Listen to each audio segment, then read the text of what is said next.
ንገዛ ርስኻ ተጠንቀቅ ማንም ደው ዝበለ ዝመስሎስ ከይወድቅ ይጠንቀቅ ስለዝኾነ ንኹላትና ንዝነግረና ቃል እዩ ንገዛ ርስኻ ተጠንቀቅ ካብ ምንታይ ብሸለልትነት አገልግሎት እግዚአብሔር ከይትፍጽም ንምንታይ ምስ እግዚአብሔር ዘለካ ፍቅሪ ከምዛ ብርሃን ትህበና ዘላ ልቺ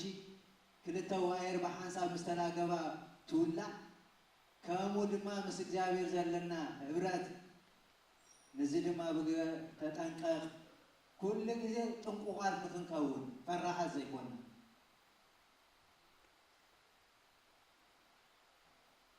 እዚ በእግዚአብሔር መኑ ይለበዋ ለሲሂት ናይ ስህተት መዓልቲ መን ይፈልጣ ማንም አይፈልጣን ስለዚህ ንዚ ቃል እዚ ተዛሪብዎ በጊዜ መከራ ጽና ይልዎ ድማ ተመልሱ ገንዘብ ተዋሂቦም አይኮነን አቦታትና ሐዋርያት አገልግሎሙ ክርስቶስ ጊዜ ተመችይዎም አይኮነን ወንጌል ንከሰብኩ ዝተባሃሉ ከምዚ በወዲ በርባ ጓል በሰማና ንስተጠመቅና ንዓና ንአመንታ ይኮኑ ነዚያ አመንቲ ጣዖት ንዘምልኹ እግዚአብሔር የለን ዝብሉ ንአታቶም ከይዶም አብዝመህሩሉ ጊዜ መከራ አለኩም በጊዜ መከራኩም ጊዜ ጸኒኹም ህለፍዋንታ መከራ እግዚአብሔር በእግዚአብሔር ዘአምን እግዚአብሔር ንሱ ዝነብር ሰብ ተጠንቅቁ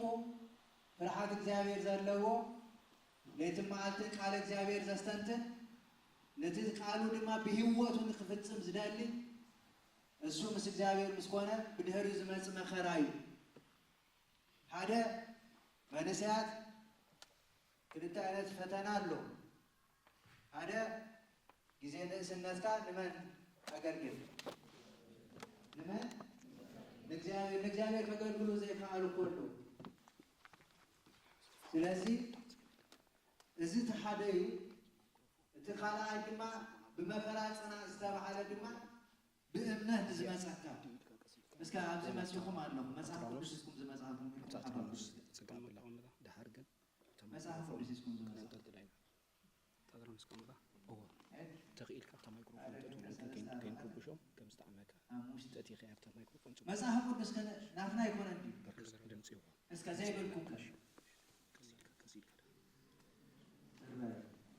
ከለኩም ገዛኩም ገዲፍኩም ወዝ መጽሐፉ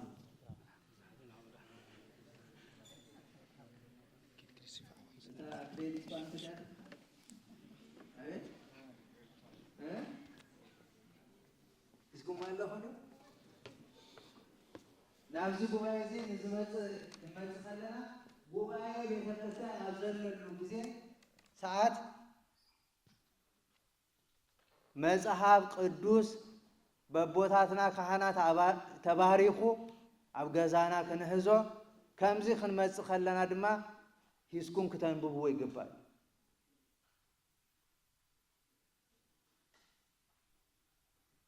በጊዜ መከራ መታን ተጠንቂቅና ክንሓልፋ ማለት እዩ ክንጸንዕ ግብረ ወንጌል ግበር ንዝጸላኣካ እንታይ በል ኣብ ቅሮ ግብረ ወንጌል እዩ ንዝረግመካ እንታይ በሎ መርቆ ጠምያ አብሊኹምኒ ጸምያ እስቲኹምኒ አሪቀ ኸዲንኩምኒ ሓሚሜ በጽሕኩምኒ ተዓሲሬ እግዚአብሔር ይፍታሕ ኢልኩምኒ ግብረ ወንጌል ግበር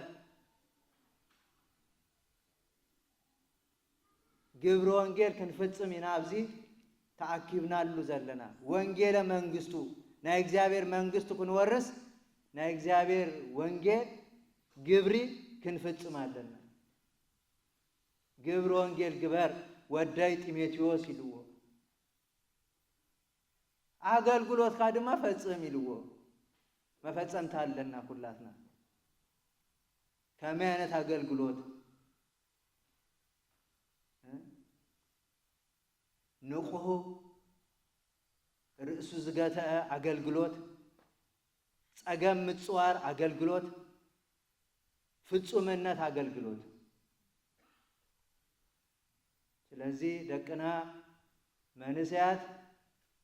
አሜዝ መጻኹም እስከይኩም ሐፋብሉ አረ እግዚአብሔር ይክብረልኝ ሎማ አንተ ዝመጻኹም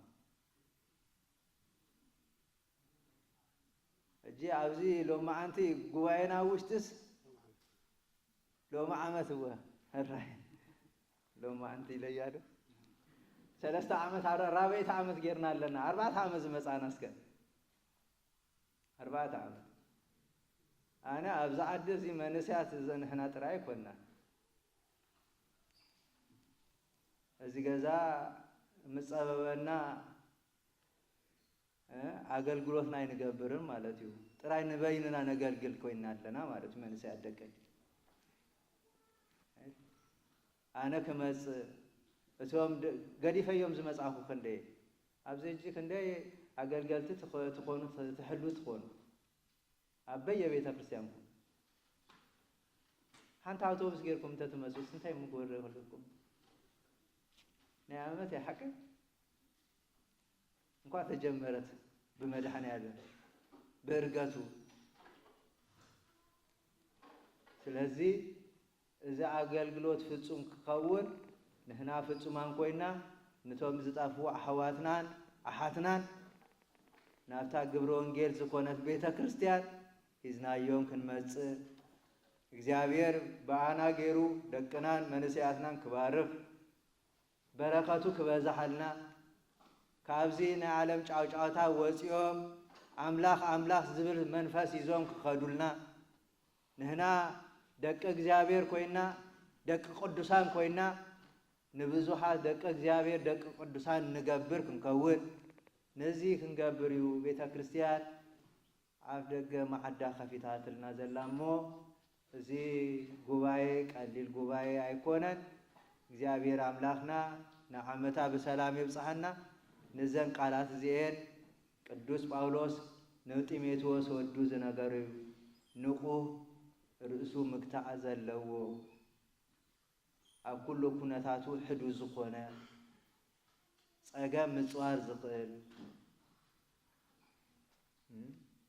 ምስዮ ወንጌል ንዝፍጸም ፈተናታት ብትዕግስቲ ክፍጽም ዝደሊ ነቲ ዘገልግሎ ድማ ፍጻሜ ካብጽሖ ድማ ነታ ሓላፊነት ዝተዋሃበካ እዮ ወንጌል ብተኣማንነት ምፍጻም ዝጎዳእካ እንተኾነስ ነቲ ዝምህሎ ዘይልውጦ ከባድ ቃል ያዚያ ስለዚህ እግዚአብሔር ይባርኩም እግዚአብሔር አምላኽና ብሩኻት ቅዱሳት ገይሩ ነቶም ክመጹ እናደለዩ ዘይከኣሉ እግዚአብሔር አምላኽና ብጸሎት ክንዝክሮም ነቶም ዘለና ጸኒና ክንነብር እግዚአብሔር አምላኽና በአና ገይሩ ዝዓዮ ብዙ ነገራት አሉ ስለዚህ እግዚአብሔር ጉባኤና ይባርከልና በሐፈሻ አብዚያ ድርብ በዓል ይኮይኑ ዘሎ በተሓደ ወገን እርጋት እዩ በተሓደ ወገን ድማ በዓል ናጽነት እዩ ኣለኹም ዶ ወ በትንሳኤ ናጽነትና ረኺብና ሐቀ በክርስቶስ ትንሳኤ ሐቀ እንዴ ናይ ኤርትራ ኦርቶዶክስ ተዋህዶ ቤተ ክርስቲያን በንዑስ ሀገረ ስብከት ጀርመን መበራባይ ዓመት ጉባኤ እንዲና ንብሎ ሐቀ እንዴ ስለዚህ እሱን በዓልና ስለዝኾነ ከምዚ ጌርና ብጸሎት ንሃገርና ንህዝብና ክንጽልዩን ግቡዩ በሐፈሻ እግዚአብሔር አምላኽና ጉባኤና ይባርኮ እግዚአብሔር አምላኽና ነዚ ዘለናዮ ጊዜ ባሪኩ ቀዲሱ ካብዚ ንላዓሊ ወሲኩም አክንዲ ዶንጊና ንመጽእ ድማ ኣብታ ሰዓትና ንመጽእ ዓመታዊ እንዲያ ቅድሚ 6 ወር ይንገረኩም ዶ ወይስ ቅድሚ 4 ወር ንዞም አባላት ኮሚቴ በዓል ናይዛ ትምህርት ሰንበት ክወቅሶም ኣብዚያ ከለኹ ወይ ድማ ክትጨብጭውሎ ቅድሚ ማዕስ ነይሮምኩም ቅድሚ 4 ወር ድዩ እስከ 4 ወር ክንደይ ቅድሚ 3 ወር ራእይዎሞ ኣብዚያ ከለና ወዲና እስኪ ንኩሎም ሓቢርኩምዎም ክትከዱ ይግባአኩም ወይ ክትቅየሩ ኢኹም ጉባኤ መደብ ቀሊል አይኮነም። እዚ ጉባኤ አምላኽና እግዚአብሔር አምላኽና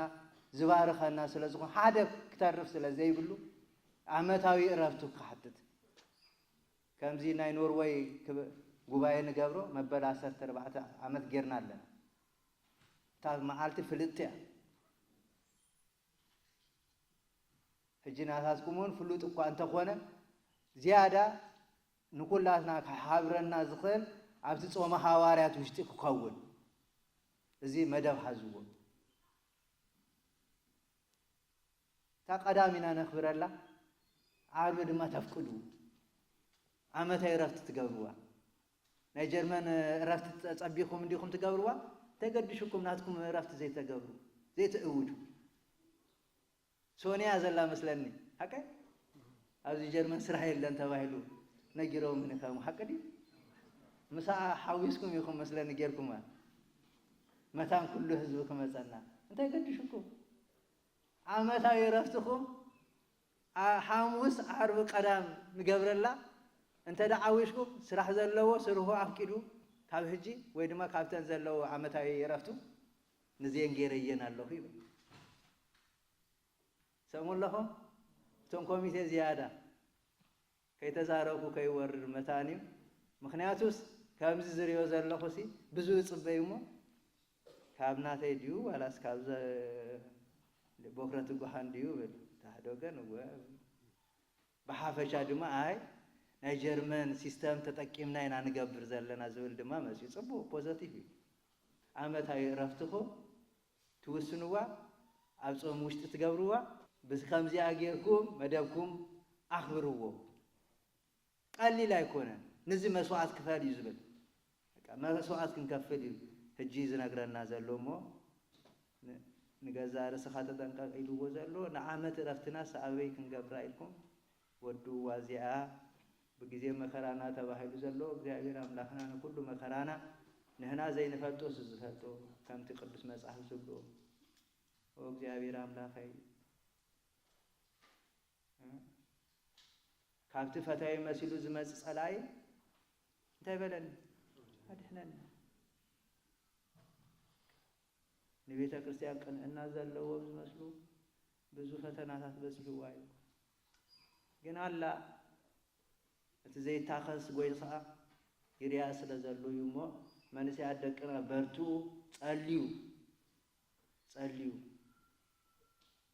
እግዚአብሔር ይመስገን ኣብዚ መጽኢኹም ዘለኹም ኣባት ነፍሲ ዘለኩም ኢኹም ብዙሓት ኣለውና ኣባት ነፍሲ ዝሰኣኑ መንእሰያት ከመይ ገይሩ ከም ዝተሓዘ ይፈልጡ ስለዚ ነዚኦም ንበዓሉ ናብ ኣቦታት ካህናት ክተምጽዎም ትኽእሉ ንስኻትኩም ኢኹም ጣዕም ዝጣዕምኩም ብከምዚ ጌርኩም ኢኹም ናብ እግዚአብሔር ክትስሕብዎ እሞ ግዜ ከይወስድ እታ መደብ ኣመሓይሽዋ ሕጂ 10 ደቂቃ ዲኹም ገለ ጌርኩም እቲ ካልእ ዝስራሕ ኣለዎ እንዲሁ እሳ ከም መደብ ክትሕዝዋ ሓደራ ይብል ኣለኹ ኣነ እቲ ካልእ ግን ከምዛ ሕጂ ዶማ ኣንቲ እኳ ኣቡነ ተክለ ሃይማኖት ቤተ ክርስቲያን ይሕበራይ ንጉህ ቅዳሴ ቀዲስና ለይቲ ተሲኡኹም ካብቲ ቦታኩም ምምፃእ ይከኣል ነይሩ በሐሳብ ቀዲስናስ ኣብዚ ጉባኤ ተሳተፍን ስለዚ ዘይመፁ ኣቦታትና ካህናቱን ኣለዉ መጋቢ ስርዓት እብል ኣለኹ ሕጂ ምክንያቱስ ኣቦታትና ካህናት ክርከቡ ኣለዉ ምስ ደቅና ንሕና ከም ተረኸብና ንሳቶም ድማ ምስ ደቆም ክራኸቡ ኣለዉ እዚ ክንገብር መድኃኔዓለም ኣምላኽና ቅዱስ ፈቃዱ ይኹነልና በረኸት ናይ ኣዴና ቅድስተ ቅዱሳን ወላዲተ ኣምላክ ምዕራግ ጸሎት ኣቁራሪተ መዓዝ ሳሊተ ምሕረት ጣዕማን ፍቅራን ኣብ ልብና ይሕድረልና ናይ ጻድቅ ኣቦና ኣቡነ አረጋዊ ኣቡነ ተክለ ሃይማኖት ናይ ቅዱስ ሰማዕት ቅዱስ ቂርቆስ እምነት ይሃበና እግዚአብሔር ብሩክ ጉባኤ ይግበረልና እግዚአብሔር ይባርኩም ኣብ መወዳእታ ክብሎ ዝደሊ ኣብዚ ፕሮጀክት ኣውፂና ኣለና ምስ ቦክረት ጉሓን ኣብዛ ዓዲ ተወሊዶም ዘለው እሞ ኣብ ደረጃ ናይ ጀርመን ቋንቋ ጥራይ ዝፈልጡ ነዚኦም ንበዓሉ ኮሚቴ ኣቂሞም ንዓታቶም ዝጥርንፉ ገይሮም ሓደ ናቶም ፕሮግራም ኣላ መስለኒ ድሓን ኣብቲ እንታ ሽሙ ስርኢያለሁ ኣብቲ መደብ ስለዚህ ነዝዎ ንባሉ ንስራሓሉ ብዙ ለውጢ ሎ ብሰንኪ እዚ ዝተረፉ ስለ ዘለውና እግዚአብሔር አምላክና በረከት ቅዱሳን ይክፈለና በርገቱ ይቤዞና ወደ ዓመትና ይባረከና ነፍስናን ቅዱስ ቤተ ክርስቲያናን ህዝብናን ሀገርናን ክልልት በግርማ ህጽርት በመንፈስ ቅዱስ ይበለና ፈጣሪና እግዚአብሔር ዝመስገናሉ ነፍስና ተቀደሳሉ ህዝብና ደቅና ዝባረከሉ ጉባኤ ይግበረና እግዚአብሔር ይባርኩ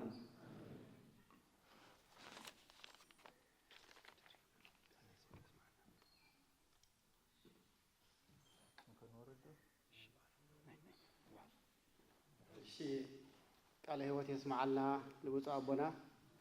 ቃለ ሕይወት ይስማዓልና ዕድመን ጥዕናን ከ ይሃበልና ኣብዚ ጉባኤና ተረኺቦም ብሓቂ ነዚ ቅዱስ ጉባኤና ከገርሙ ደኺመ ከይበሉ ብሓቂ ኣብዚ ብምርካቦም ዕድመን ጥዕናን ይሃበልና ብድጋሜ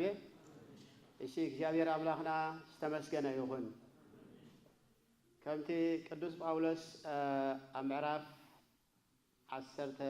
ናልባት ንእሽተይ መልእኽቲ ዝሓለፍኩ ክወፅእ ስለ ዘይገናይ መወዳእታ ተስተውሃበት ንመንጎ ስለ ዝተበለት እየ ግን ንእሽተይ መልእኽቲ ከለኹ ክሕልፍ ስለ ዘለኹ ግቡእ እኳ ኣይኮነን ግን ቅዱስ ጳውሎስ ኣብ ቀዳማይ ቆሮንቶስ ምዕራፍ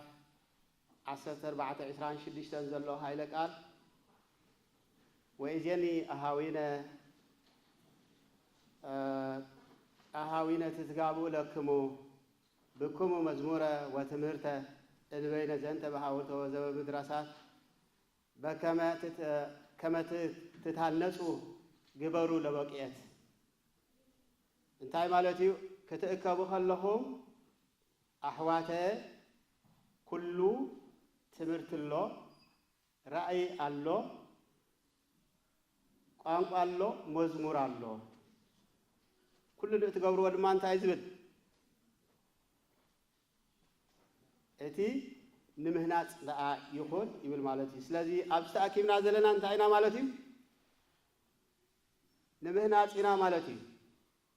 سلازي علامانا انتاي زغبا ازي مجمرتا علامه هنقبر كلنا قرب حلف عمت كمزي علت زي مالتي غبا اجرنا زي مصانا دما عامل زي نبرنا دما مصينا لنا تومز مصانا خا مصينا لنا سلازي بوكلت بيت كريستيان دا يكون بوكلت محبرات دا يكون كلاتنا خنغابا يزغبانا مالتي استوهبنا غبا نحنا كنمهارلو زته عوده زته كنلعللو لبيت كريستياننا اسراتكم هابتنا بيت كريستيان بفلطات يكون بغلبات بكل انتنا لبيت كريستيان ازيهم قربات ازيهم هابتنا بيت كريستيان سلازغونكم بفلاي دما بسدت بيت كريستيان زلا سلازي يتعود زته كل غزي زلنا نبي ممهران عبيت ممهران عديمنا بصابنا مصيوم كله ابزي خنساتف كلنا نتعدل كنطقمول يزغبانا مالتي سلازي كلاتنا بحقي ازي عدل ازي انه حسابنا لبيت كريستيان زخول لمصاي زخول مززلنا تكنولوجي مززلنا علماوي كله انت عينت حسابات بزحت فلاطات اللهم ابزي بعلماوي تمرت يكون بمنفساو فلطات يكون بكل انتنا مالك سلازي لا تزللنا عدل لا تستوهبنا عدل نزغبا ازي كاب حدا حساب كم زنهبي كاب حدا انبابا بوزح انبابا قسيمو حدا فوس زمص لسخم دما لك انبابا مرور ناي برخا بزح زعينته بزح مقارات زلو بزح فوس زلو بزح مدهاني زلو كتمص تقولوكم مالك سلازي ممصاخو علامات زلو خول እግዚአብሔር አምላክ ممصانا مእካብنا علامات زلو ለትምህርትን ዕቤት ንቤተ ክርስቲያን ክትገብሩ ትኽእሉ ዓቅሚ ዘለኩም ፍልጠትኩም ክትቀምሩ ትኽእሉ ብዙሓት ስለ ዘለኹም ቅድስት ቤተ ክርስቲያን ኩሉ ግዜ ዝጉባኤ እዚ ክትዕድም ከላ ክንጥቀመሉ ዝግባአና ሞነዚ ንኽንገብር እግዚአብሔር አምላክ ብጸጋ ይደግፈና بحق نزي عدل زي كندرخو خلنا قليل ነገር كنري يبلنا بفلاي አዳራሽ ተገይሩ ለዕዚዝ ነዚህ ዝገብሩ ቅዱስ ቤተ ክርስቲያን ማንሃይምን ከባብን ማለት ቤተ ክርስቲያን ማንሃይምን ኩሉ ለዚህ ቦታ እዚ ተዳልዩ ክግበር ከሎ ብዙሕ ነገራት ከም ዘሎ نحنا دما بمنصر نايتي زغبر دماني ازينا كنت قامولي زغبانا مو كلهم بحقي حتى غباي خدغبر كلا خال من تاينا غباي ممزن بقعاتي خاتغبر جمجامي خاتوسد مالتي انتي غيرنا لابين خيدالنا تاي كتريفنا استحنصص علاما نيرنا دي مدباتنا ابيلو اوشتنا زل بكل انتنا مالتي بكل غنتاتو نمزنلو ساعات سلازخونه طفيكم ايكونن ግን ليشتي ملختي بتناتي فلطتكم فلطتي كحلف سلازلخ يا مالتي ስለዚህ نقدس ቤተ ክርስቲያንና انه ብዙሕ ክትገብሩ ብዙሕ ነገር ክትገብሩ ትخورو ይኹምሞ ከምቲ ግዜኹም ወፊኹም ኣብ ሰዓት እዚ ኣብዚ መጽኹም ዘለኹም ኩል ግዜ ድማ ኣቅድስ ኣብ ጎንዲ ቅድስት ቤተ ክርስቲያን ኮንኩም ክሰርሑ ንኹላትና ክንሰርሕ እግዚአብሔር ኣምላኽ ብጸጊ ደግፈና بحقي هابتي من الوقت أب سدة زلا ቤተ ክርስቲያን እንታይ ክብል ደልየ በተሓደ ወገን ምእመናን ማህበር ምእመናን ይሁን በተሓደ ወገን ድማ ማህበር ትምህርት ሰንበት ይሁን እቲ ትገብርዎ ጻዕሪ እቲ ትገብርዎ ድኻም ኩል ግዜ ተወድሰ ዘይኮነሲ ኣብ ቅዱስ ቤተ ክርስቲያን ካብ ዝንሪኦ ማለት እዩ ኣብዚ 3 ዓመት ካብ ንሪኦሲ ብዘይ ቀል ዓለም እቲ ዘለኹም ኩል ግዜ أزيو بزح دخام كم زلوا بزح نجارات كم تجبروا نبزح نجار دم كم تحسبوا زيد ماني تتحسبوا ما جزيابير أملاك كل جزيا كحق زلنا خمس خيل أميننا نقدميت كن كيد كم زلنا إيه بس أجاد أمزي حاضر عزب المو جزيابير أملاك بحكي لازم يجوا بعنا ذيك الدسون برغون يجوا يجورلنا كم زين عمت هذا ما جزيابير أملاك بزبلة أن بزحشل نالباس تأكمنا له عمت يزي أبز حلف عمت ونزرحقنا بزحف تأكبنا له أبز عمت زيون بزيادة تأكبنا له جزء نعمت هذا ما نيمود أتا كل كول ساعات خلالنا جزابير أملاك بتصقي دقفنا حكي سدرا جزابير أملاك أمود أتا أنتاي كول ثاني عم بتصابنا بزعبة بعل ناس النتيو الزمدة بزيجن من البات consider جرو مالت أجمت أتو استجبره بزح بلان كنقبر كلنا لهزبنا زساتف مسكول السامع مخنياتو حدثي منفساو بعلن منفساو قبائل هزواو بعلن يملكتنا مالتي نحنا أبالنا تسلز قلنا أو بخمي نزمت جزية بخمي قرنا إن خن شرع زلنا بخمي كخون زلوا أقدم كبلان جر كحسوا للجباي بهندبت ويكا بجزية مالتيسي أجمت أتيوس تمدبه ويكا بلان دوت أونا يكون المالتي ስለዚህ ንብሕጅግን ብዝበለጸን ብዝነውሐን ንዓና ንኹሉ ግምት እትወልና ማለት እዩ ምስኩሉ ዝሰማዕ ሎማዓንቲ ህዝባዊ በዓል ይምልከተና እዩ በዓልና ስለ ዝኾነ ማለት እዩ ሰላም ሃገር ሰላም ልዕል ኩሉ ሰላም ቤተ ክርስቲያንን ኩሉ ከይተረፈ ማለት እዩ ቤተ ክርስቲያን ሰላም ከክርስቶስ እንተሃለወ ቤተ ክርስቲያንና ግን ናጽነት ሒዛ ዝኸደትሉ ሰዓት እዩ ማለት ስለዚህ ነዚ ሰዓት እዚ ከምዚ ንኽንገብር ንኹሉ ኣብ ግምት ኢትና ክንሰርሕ እግዚአብሔር ኣምላኽ ብጸጊ ይደግፈና ስለዚ ሰማዕኹምና እግዚአብሔር ኣምላኽ أبت جبروا صلاة سنيلوس معهم وسواد الجزائر ولا نجرين قالوا نسكر كي تأكل ويشبع وترى بكل جزء وبكل ساعة يعني الله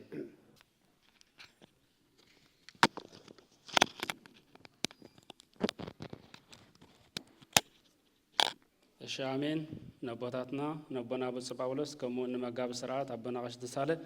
كالي وتسمعنا أمان جنا ترخيبهم بتجزابير أبرام بتجزابير دهابم تصقع نلبنا دسانا نقال زما قبنا جزابير أملاخنا كبر مسكنا نعيقنا أشي أبوتات فلايكا أباس أمان جنا ترخيبهم كال جزابير أملاك اسمعنا خلو كمون كبار خنا خلو كاللي نجاري كونن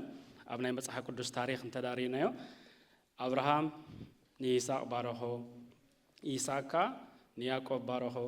يعقوب كا نعسر دخلت نجد إسرائيل بارهو مزلنا بركة أبوتات حجي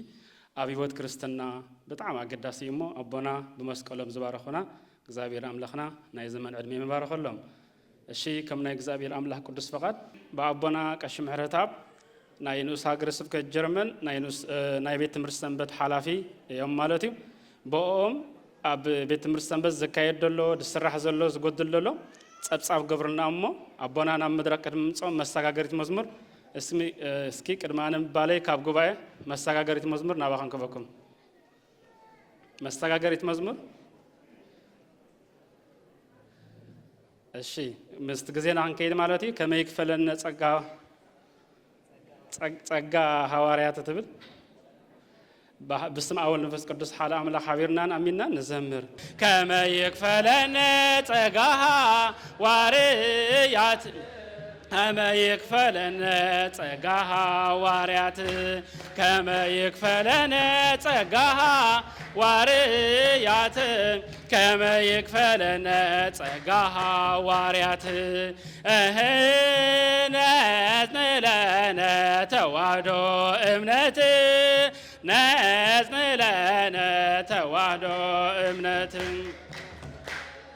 ناس لنا توادو امنتي ناس لنا توادو امنتي الشيء قدست امنت نصنع املاح ودغ بصقي دغفنا اشنا ربنا خلفكم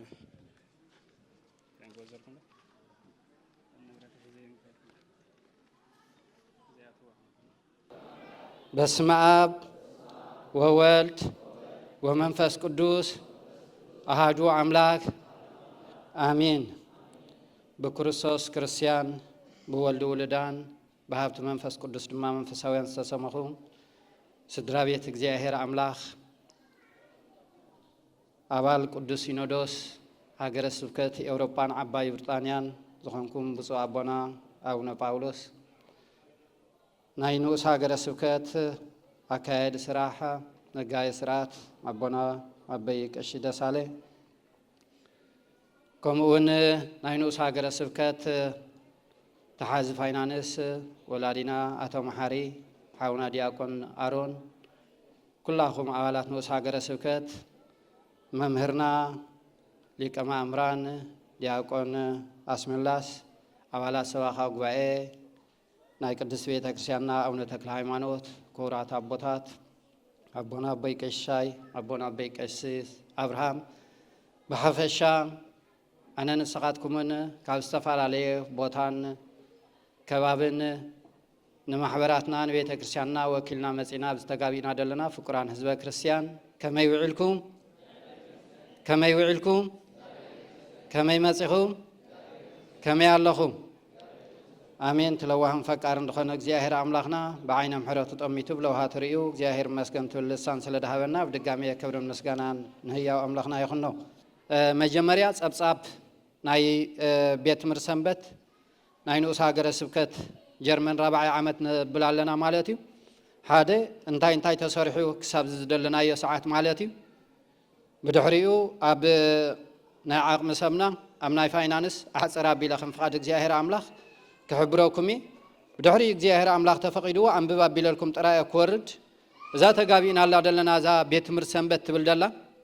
ትምርት ሰንበት ማለት እንታይ ትርጉሙ أجامرنا يبيت تمرت سنبت كمئي مع عسى يتجمروا انتي عينة واقع يتخفيلوا انتي كي يخفوا الله علامنا يبيت تمرت سنبت انتي مئكامنا أبزي مزمران تباهلنا مئكامنا انتي كون كون دلنا بدهوتاتنا يبيت تمرت سنبت انتي ناي هاجرنا بيت تمرت سنبت أمات أسا انتي تعينة فتنات حالفوا أبكمي كنتات أبكمي درجة الله نزبل نيش تيسئل كن وسدمو نحن هاد ما مستبزحنا مغا مزمران تباهلنا أبزي بمصانا انتاي كنسرح انتاي كنقبر كابد حالف تاريخ انتاي كنمهار كم دلنا كان فقاد أملاحا حانت مسمر أنبي بالكم ترى خيد مخنياتو تقزيون يلن مالتي عاقمنا خالومي عزيز دروت سلا دخني بقى انت زوم ابوتاتانو حبي لهم لنا كم زان اي تيك توك قبر حبي لهم افانو ودي يبلنا اينا خنبل مالتي ممهر دما غزي خيزم كم فقاد እግዚአብሔር أحسر كبلالكم يه بسم أب وولد ومنفس قدوس هذا أملاك آمين على 10 حمشته قنبت كل تشعن 10 شمنتن على 20 3 ور حمشته كل تشعن 20 شدشتن حصر زبالة أب بيت مرسنبت نوس هاجر سبكت جرمن سلام أملاك مسكولاتنا يكون كبرات أحوات أبوتات أبزو قبائع زلنا كم فقاد እግዚአብሔር حصر زبالة أب ناي بيت مرسنبت نوس هاجر سبكت جرمن إذا السعودي مجمرتا أقاومان بحرية بلنا 9 أبالات كوميتا اللو زوم 9 أبالات كوميتا دما كلتا كولد كانت حموشته كم مزمران مؤمنان كل تخاء كاب دكان استيلونا بتقلالات الشعاتة كوميته دقمتيا نزي تجابينا لدلنا على حلافنا توسيدا أبزن خن الجابع دجبرتنا إذا كوميته زيا مالتيو ببخ لهم تمديبهم كأو بومبر كساب كفل ركبات دما أمنو تفسرحنا أقول قلوتن دما يركب اللو زبيت مرسمبت نوس هاجر السبكات كم السعب مالت بغميته تطرنفو سراح كابز جمر أستات ثلاث عامات غير الله أبز ثلاث عامات الثلاثة لهم عيوتات زوم السعبيهم دارجاي نفلتهم لينا نحنا نزوم كوميته نفلتهم لينا نفلتهم لينا نفلتهم لينا بلو قبلهم دحين كنفلتهم كنكيل لنا مالتي أبزي كم فقاد እግዚአብሔር أبزي وشت ثلاث عامات الثلاثة لهم عيوتات زوم السعبيهم مجمرتان كلنا أبتحتينا يتسلال قدوس سينودوس نوس هاجر سبكت جرمن زركبا بيت مرسنبتات بيت مرسنبت ممهران كاوشت جرمن هولندن إسرائيلن أداليو بمانزا بزوم كاب كلتو سومن كساب تشعت ورحي نوحات جزيس وسده كورس توهايبو أستات تسعان حدن بزحوم تساتفت عبالات بيت مرسنبت كم اون مؤمنان دما نيرم أبتي فلما أقدمونات كورس دتوهابه 4 كورسات توهايبو أبتي ناي فلما كورس تسعان حدن نرو نتن 4 كورسات دودوانجن كاب جرمن مولو خندي مالتيو 34 يوم نيرم مالتيو بدحري يوز توهابه كورس دما أنا نسقاتكم انتي كورس كم فقاد እግዚአብሔር أبتي دحلفون قليسنا ينرنا مالتي مجمرتا محضرة بيت كريستيان زبيل بحاونا ممهر موغوس توهايبنا نرو أب ورح شمان تقلتشان 23 مالتي بدحري نجر بيت كريستيان ويكا عودة تمرت زبيل بحاونا ممهر كيداني كورحة الشعات خاب علة الشعات ورح شمان تقلتشان 23 توهايبنا قصيلو نتشعات ورح دوسده مالتي بدحريو ميلا سبكت بحاونا ممهر تيدروس عالم مالتي كاب هولاندي أمزي أمون ممهر كيدان دما خاب إسرائيلي مالتي بعلات 25 ورح شمان تقلتشان 23 شدشتا ورح توهايبنا قصيلو أرثوذكساوي حوارياو أغلغلوت أغلغالي بيت كريستيان زبل دما بقسيس محرتا توهايبنا نورو كاب جرمن مالتي سلازي بدحريو قصيلو دتوهابنا كورسكا مس እግዚአብሔር منبارن موكس أرثوذكساوي ሃይማኖትን እምነትን ታይነት እምነትን ዝብል በሐውና መዘምር አቤል ተዋይቡ ገናውን አይተወደናሉ ገና ሕጂ ወንዱ ወሃብ ደሎ በመምህር ሞገስውን ስነ ፍጥረት ይወሃባሎ ማለት ንብሕጂውን ከም ፍቃድ እግዚአብሔር ተማደድ ምስጢር ዝብል ገና በሐውና አቤል ካ እንታይ ግበረና ማለት ክውሰኸና እዩ ማለት ስለዚህ ኣብዚ ሰፊሕ አነን ስኻትኩምን كم فقاد እግዚአብሔር زعباتنا يكورس نزل زملكت كخون كله كلهم بيت مرسنبت أب محبراتن بيت كريستيان زركوبو دما ممهران كاب دقن كاب وشتن هاجر جمر من نامسه انتاي غورو لومي نرابعاي غزيون انتاي يغبرالو مالتي باكال يراخبنا له اب سلسته غباينا دما بوصاون باولوس كساب زعلت زنتاي تغبرنان مالتي ايتفلينان أبحان تجوباي ترايد تراخمنا الله إنا مالتي حاونان ممرنان لك ما أمرانون كم فقاد እግዚአብሔር نخلت تجزيه انتاي قرمنا الله مالتي أبزو جوباينا أمسانا تراخيب مع الله مالتي أب قدما يبدراي عيش دجبرنا الله جوباين حجها أمسانا أبزي تراخيب مع الله مالتي بزع قات أم እግዚአብሔር أملاك صقّا يبزحلهم بسألت كن دقفهم دم ما يجبعنا أي مالتي سلزي أبزي أنا نسخاتكمن نزل هاجر سبكت جرمن عزيون جفيح بوتا سلدخونه سفيح سلدخونه انتي يغروزو كوميته مسمص مالتيو ننبس وكف كباب 50 كلتن داخلا بيت كريستياناتن محبراتن الله نزن 50 كلتن داخلا بيت كريستياناتن محبراتن نختبصحن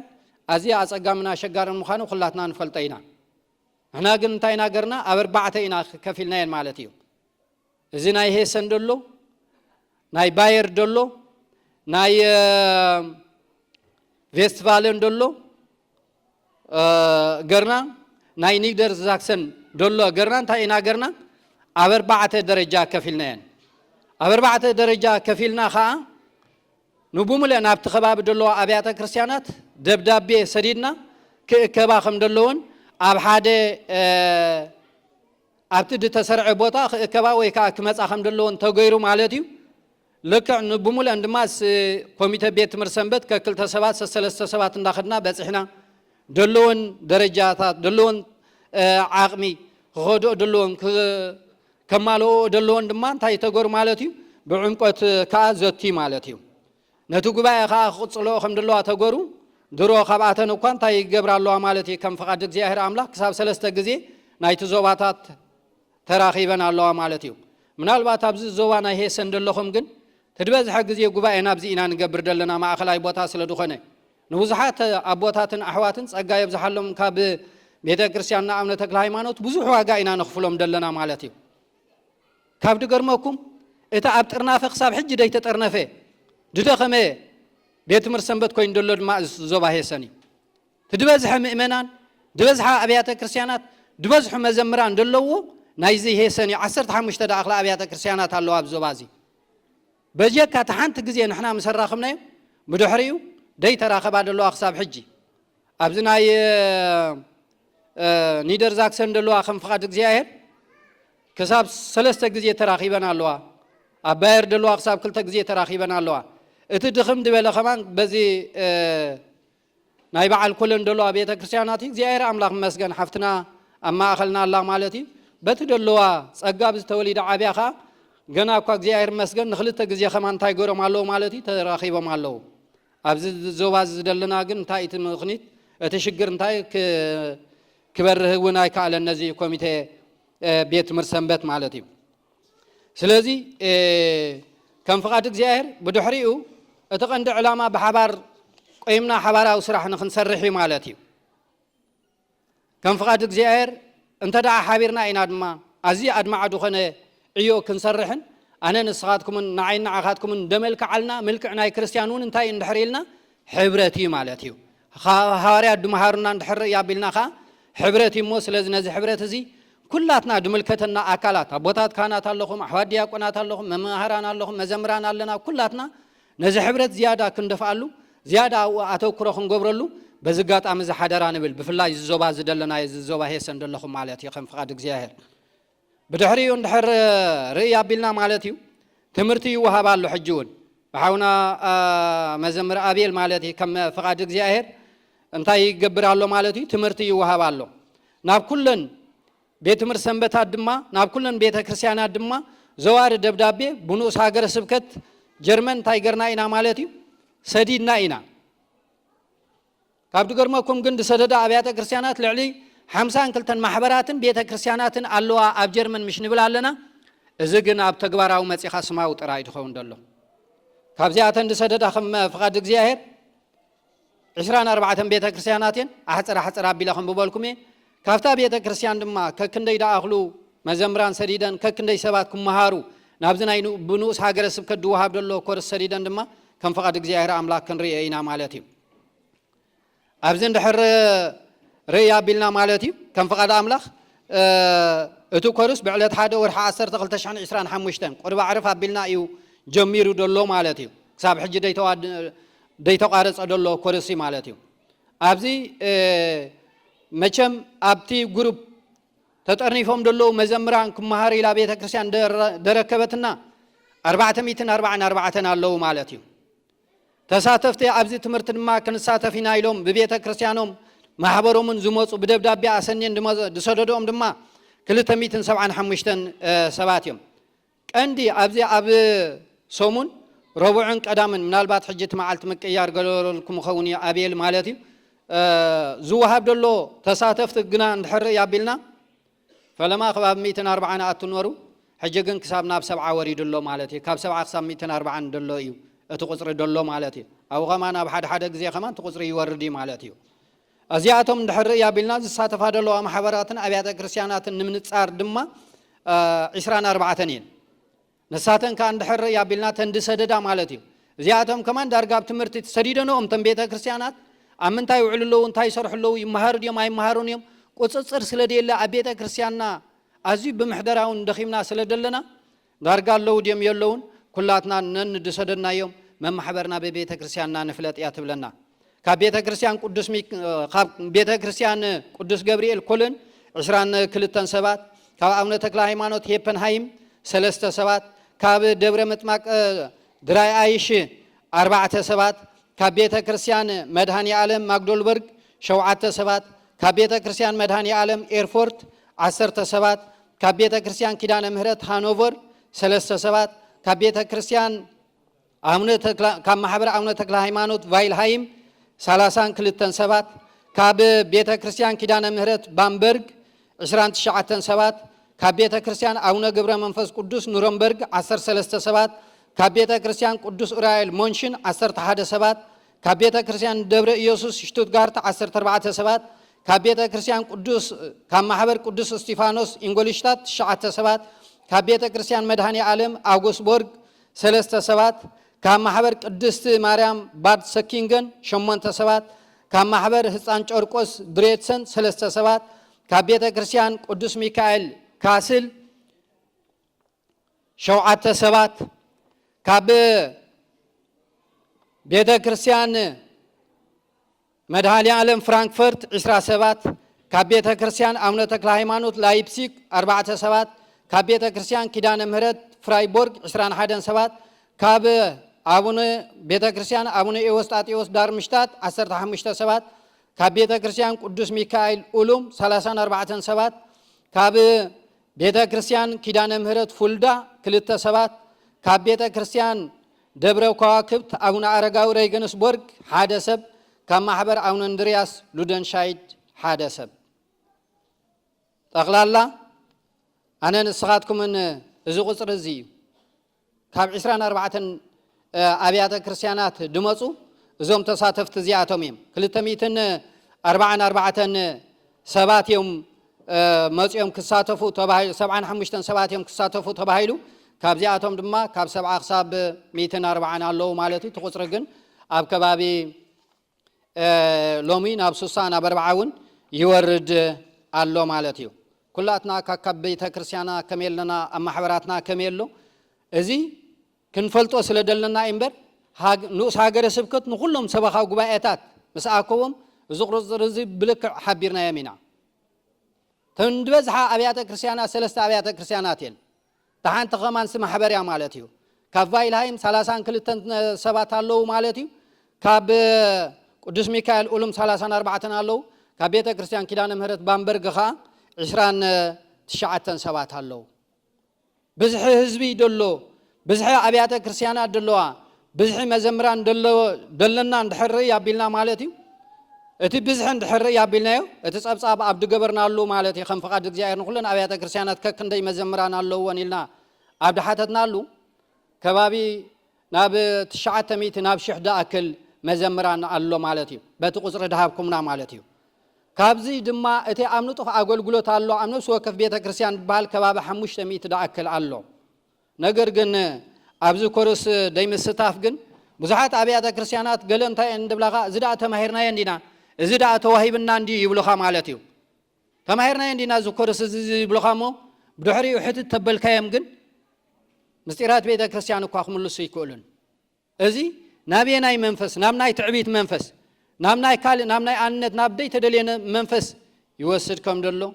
ኩላትና ደቂ ቤተ ክርስቲያን ኢና እሞ أنا نسقطكم بمنفساونة نتأمته نبي جزنا تخيل الله بيت كريستياننا إذا حبرتنا نبي جز يخيل الله نزح حبرت زي بدها دخون نجاراتون اللهم كلاتنا أنا نسقطكم بعتب بمنفساونة كنتم متحدرات بلنا الله بيت كريستيان مبارك كم فقد جزائر حدا خلت دلوانا زلنا أجمعات انتهى عند حريلنا مجمرتها أتي بكوميتة بيت مرسمبت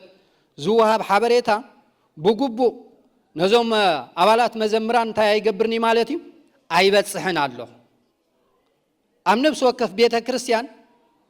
حدا وكيلنا بيت مرسم بتبايلو أم نفس وقف سبخا قباء الله زوم سبات زياتهم جن قبو دخانة سراح زعوانا بيت مرسم بت كسر حسل زي كل دلو قبو دخانة ملأختي نبيت مرسم بت دتزرقحن تاي جبرنا الله مالتي أيبت صحن زت قدام أي أجمع كويننا دلله مالتي مزمران أب جروب أكيمنا أب حدا جروب نتوم أبو منبرات أب حدا جروب أكيمناكم أبزز زبو أخي ترفي أبحاد قرب أكيمنا أي محلال فنجن نزا قبائة زياسي مزمور دتسدده نزا قبائة زيا أو قبائة لو دتبهله قد مسومن دتحبركم مزمران اللهم أبزوش تزو قبائة تاي تشجر سلازي كلاتنا أنا نسقاتكم من بحق حلافنتنا كنواز أقدس بيت كريستيان حضرات ولنا الله أبواتها تاديتها تحواتي سلازي كلا أيدما أو صومناوي ورحوا عمتها وزجبر مدم ناي بيت مرسمبت سبقوا قبائة عبيتي ممهاران أبواتات كهنات أحوات دياقونات أبتو قبائة زجبر مدبات بقبون تاي قبرون مالتي أي كاتات لون كندي أبواتات لنا بزي كندي دياقونات اللو بزوج باينا ريخ ما اللهم نبيت كريستيان كبيت سأقم كوين وادلو كبيت شجر كوين وادلو أب عمتها وكبر بعد كابت دوغ هيك كنجر كابت دوغ هيك كنجر بيت مرسمبت بزي مدام دا كايد خلو ساعات محلية كساب دا أكل تبهيلو أب دق سلام وخا عندابلنا نحلفه جزينا دوكو من تاي مهار لو من تاي قبر لو ثم زمران كه زميرم ببتارا زميرم أما ترشا بكا يغدو ببحادة خايوزو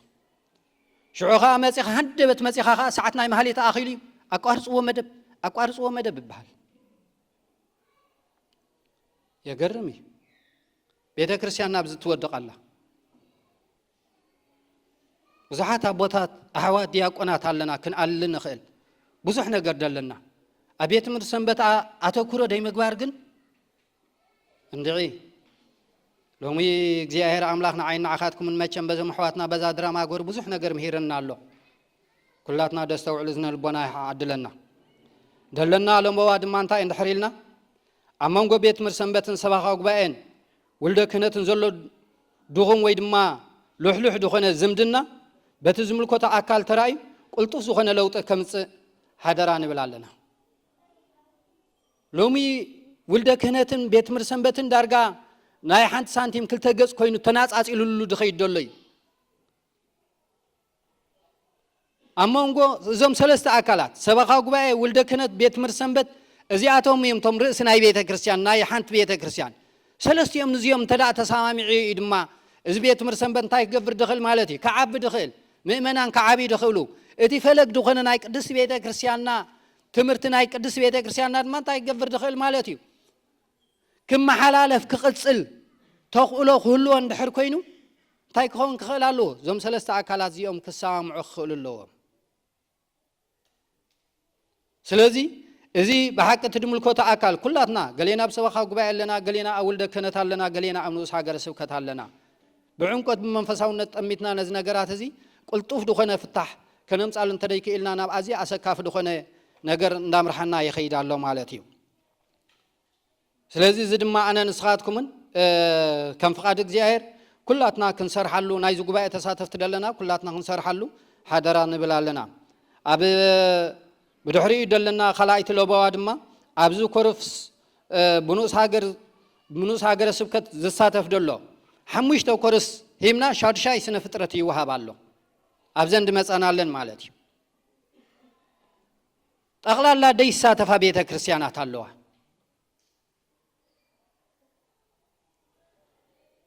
ديفلتو نزمد بزسي ديفلتو بيت كريستيانات ديفلتو ولدكنا ديفلتو أبوتا ديفلتو أبيات كريستيانات الله حجي ديفلتو ديكونسي اتمدب تحبيرو تنغريو ام نفس وكف اذن سب كم دبصح تغوري مالتي ግን خندز داكل كورسات أنت وي بوصاونا باولس نخلاتنا يا حات نرم أبربعتي غبايتات دمصانا خندي يالنا عمد تساتفنا خندي يالنا لزبن تساتفنا خندي يالنا እንዳወል يحات نرم مالتي ስለዚህ ቤተ ክርስቲያንና አቤናይ ኩነታት ያላ አቤናይ ደረጃ አለና ኢልና ኩላትና እንታይ ንግበር ማለት እዩ ነድህበሉ አድህቦ ንግበረሉ ببيت مرسنبت دحالفه ولد كنت እዩ ሎሚ بزي قال عالم ስለ ህዝቡ ስለ ህይወቱ ስለ ቤተ ክርስቲያኑ ድጭነቅ እንደሐል እንደሎ ተኻልና ገሌና ድማ ነቃልል ነባጩ ሰንበትን እንደምዚኦም ዳ ገለገሌና ድማ ሓሙሽተ አማደ ምስጢር እኳ ብጉቡ ደይ መለኽና ድማ ናሐዋት ዲያቆናት ነቃልል نبوتات ندفر ناي تعبيت ناي صرفي قالات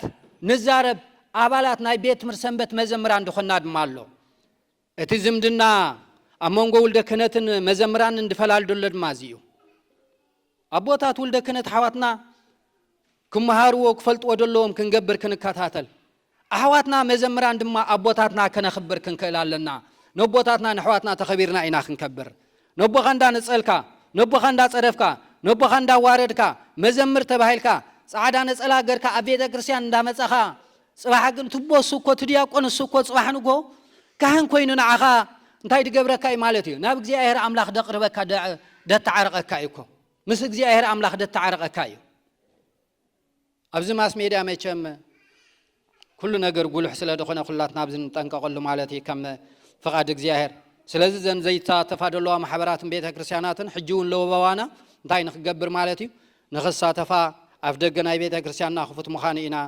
نبيل مالتي ازي دحنا ابتنوطف دلو كباب 500 داكل مزمران اب جرمن الله ابتنوطف اغلغلو دلو اب تحنت شوعت تحنت 10 تحنت 20 توهلالا اي مالتي سلازي نزون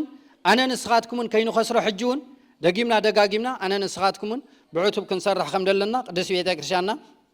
حضرات بلنا الله مالتي كم فقادك زاهر بدحريو اب زلنا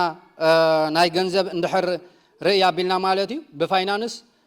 اكو قرب حجي هينا نولدلنا قرب دخم دبلنا اينا حساب حجي نوس هاجر سبك الجرمن انا خي مسغون كوم كحل فايدلني كم فقادك زاهر كساب زعله تزيات تقبر دلا وصايتات كابد دقيقه حساب دعبه مالتي كساب حجي زنوس هاجر سبك الجرمن انتاي دغبرو دلو مالتي دوصو دلو بعلنا رأسنا خنكل دقبانا بعلنا وصايتاتنا كنشفن دقبانا بعلنا كل نجر كنقبر دقبانا كساب حج نوس هاجر سبكت جرمن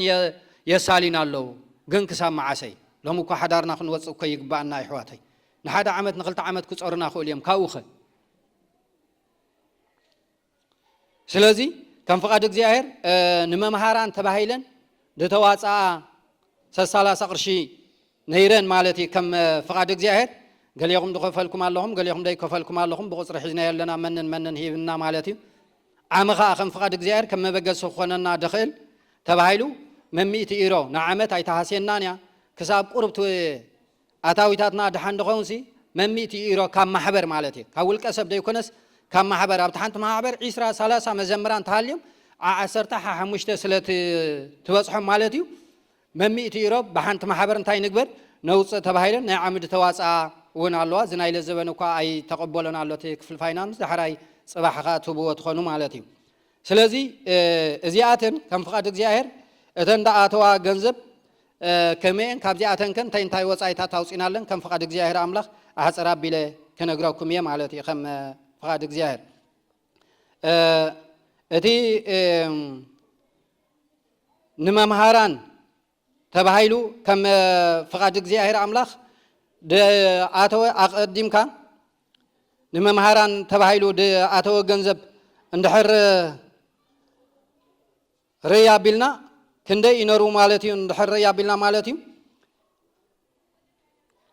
شحن 550 نرو بدحريو كان فقاد እግዚአብሔር ن معبل نزبيت مرسنبت كوننا ممي تقرشخا نوص دتبهلخا شحن 750 نيرو مالتي بدحريو كابزي دتجبر وصايتات انت يالو اندحر يابيلنا مجمرتا ابت دحلفه كورساتوكا مزغاطام كل غزي كيمسغنا يخن حلفاي እንደلنينا حبتنا مسغانا ماريام الله بزوشتنا مالتي الساعه تخفلو تحلفو نران كل مالتي بصلوت ندغفا እግዚአብሔር አምላክ ፍጻሜያና ይቁድሳን ከገብረላ ስለዚህ አብዝናይ ሎሙ ግን ነቲናይ ኮርስ መምሃር ናይዙም 249.75 ወጪ ማለትዩ نزناي كفل دراما كن سمعوا صنحنا ابزي مالتي احواتنا باكل انداتراخبيهم كم ذا عين دراما زخسرح كمن دبلو ناي ترانسبورتوم تا محبر اي تشفونلهم تا بيت كريستيان اي تشفونلهم بعلوم يمدشفونوا ناي 4 ساعات ناي 5 ساعات ناي 6 ساعات انداخدو مخاتهم هاري مخا بعد ما تاريخهم ممكا كلهم ناشتيم ስለዚህ እዚኣቶም ከዓ እንታይ ተገሩ ማለት እዩ ናታቶም ከዓ ናይ መጎም 88.75 ማለት እዩ ክራይ ናይ ሃለ ከዓ 150 ማለት እዩ ስለዚህ ንናይ መምሃራን ድማ ነቶም መምሃራንና ከም ፍቃድ እግዚአብሔር 4 መጽሐፍቲ ሂብና ነርና ማለት እዩ ንናቶም ድወፃ ወፃይታ ድማ 170 ወፅየን ማለት እዩ ከም ፍቃድ እግዚአብሔር ማለት እዩ ስለዚህ ደለና ገንዘብ ኣብ ሰዓት እዚ እንድሕር ርያ ቢልና ማለት እዩ 2726.47 ኣለዋና እዚኣተን ማለት እዩ ስለዚህ እዚ ወፃይታት እዚ ድበቃ ኣይኮነን ንኡስ ሃገረ ስብከት ይድሽፍነልና ንኩሉ ግን ነታ ሓደ ነፍስ ወከፍ ዶ ኢድና ሓፍ ነብል ኮይና ኢድና ዶ ሃቡና ክንብል ኮይና ነዚኣ እንዳበልና ንምባል ኢልካ ተገብረ እዩ ስለዚህ ኣነ ንስኻትኩምን ነዚ ሕብረትና ክንጥቀመሉ ነዚ ሕብረትና ኣነ ንስኻትኩምን ብግቡእ ከም ፍቃድ እግዚአብሔር እንድሕር ተጠቂምናሉ ብዓቅሚ ሰብ ይኹን ብመምሃራን ይኹን ብደለና ጸጋሲ ኣዝዩ ብዙሕ እዩ ግን ጸጋና ክንፈልጥ ጸጋና ክንጥቀመሉ ቤተ ክርስቲያንና ሓዳራ ትብለና ኣላ ማለት እዩ እዚ ንክንገብር እግዚአብሔር ኣምላኽ ይሓግዘና ደይበርሃልና ኣብዚ ናይ ጸብጻብ ማለት እዩ ደይበርሃልና እንድሕር ኣለና ኮይና ከም ፍቃድ እግዚአብሔር ክትሓትኑ ትኽእሉ ኢኹም እንድሕር ኣነ ድምልሶ ተኮይና ኣነ ምልሶኹም ተኮይን ድማ ኮሚቴ ስለ ደለዉ ምስ ኣሕዋትና ኮይንና ከዓ ከም ፍቃድ እግዚአብሔር እንታይ ንገብር ማለት እዩ ከም ፍቃድ እግዚአብሔር ኣምላኽ ንምልሶ ነዚ ድመስል ነዚ ሕብረት ኣዝዮም ብዙሕ ዋጋ ዝኸፍሉ ኣሕዋት ኣለዉ ነዚ ሕብረት ድማ ከም ዝገርና ንኸይንሓብር ድማ ብዙሕ ነገራት ድካየድ ድማ ኣሎ ስለዚ ኩላትና ንንቃሕ ኣብኡ ሕጂ ብትድሓለፈ ከምዚ ተጎርቦ ከምዚ ተባሂሉ ከምዚ ተኮይኑ እዚ ኮይኑ ንምባል ሂወት ደው ህበና እውን ኣይኮነን ንዑ ገዲፍና ነቲ ቁስሊ ደሎ ንዑ እንዳቀረፍና ደይኮናሲ ንዑ ገዲፍና ኣነ ንስኻትኩምን ናብቲ ናይ ህሉ ኩነታት ክንከይድ ቅዱስ ቤተ ክርስቲያንና ሓዳራ ትብለና ኣላ ከም ፍቃድ እግዚአብሔር ናይ 5 ደቂቕ ዕድል እንድሕር ተዋሂባትን ታ ግዜ በሊዕያ ታ ትርጉም ናይ ቤት ትምህርቲ ሰንበት ድሕሪ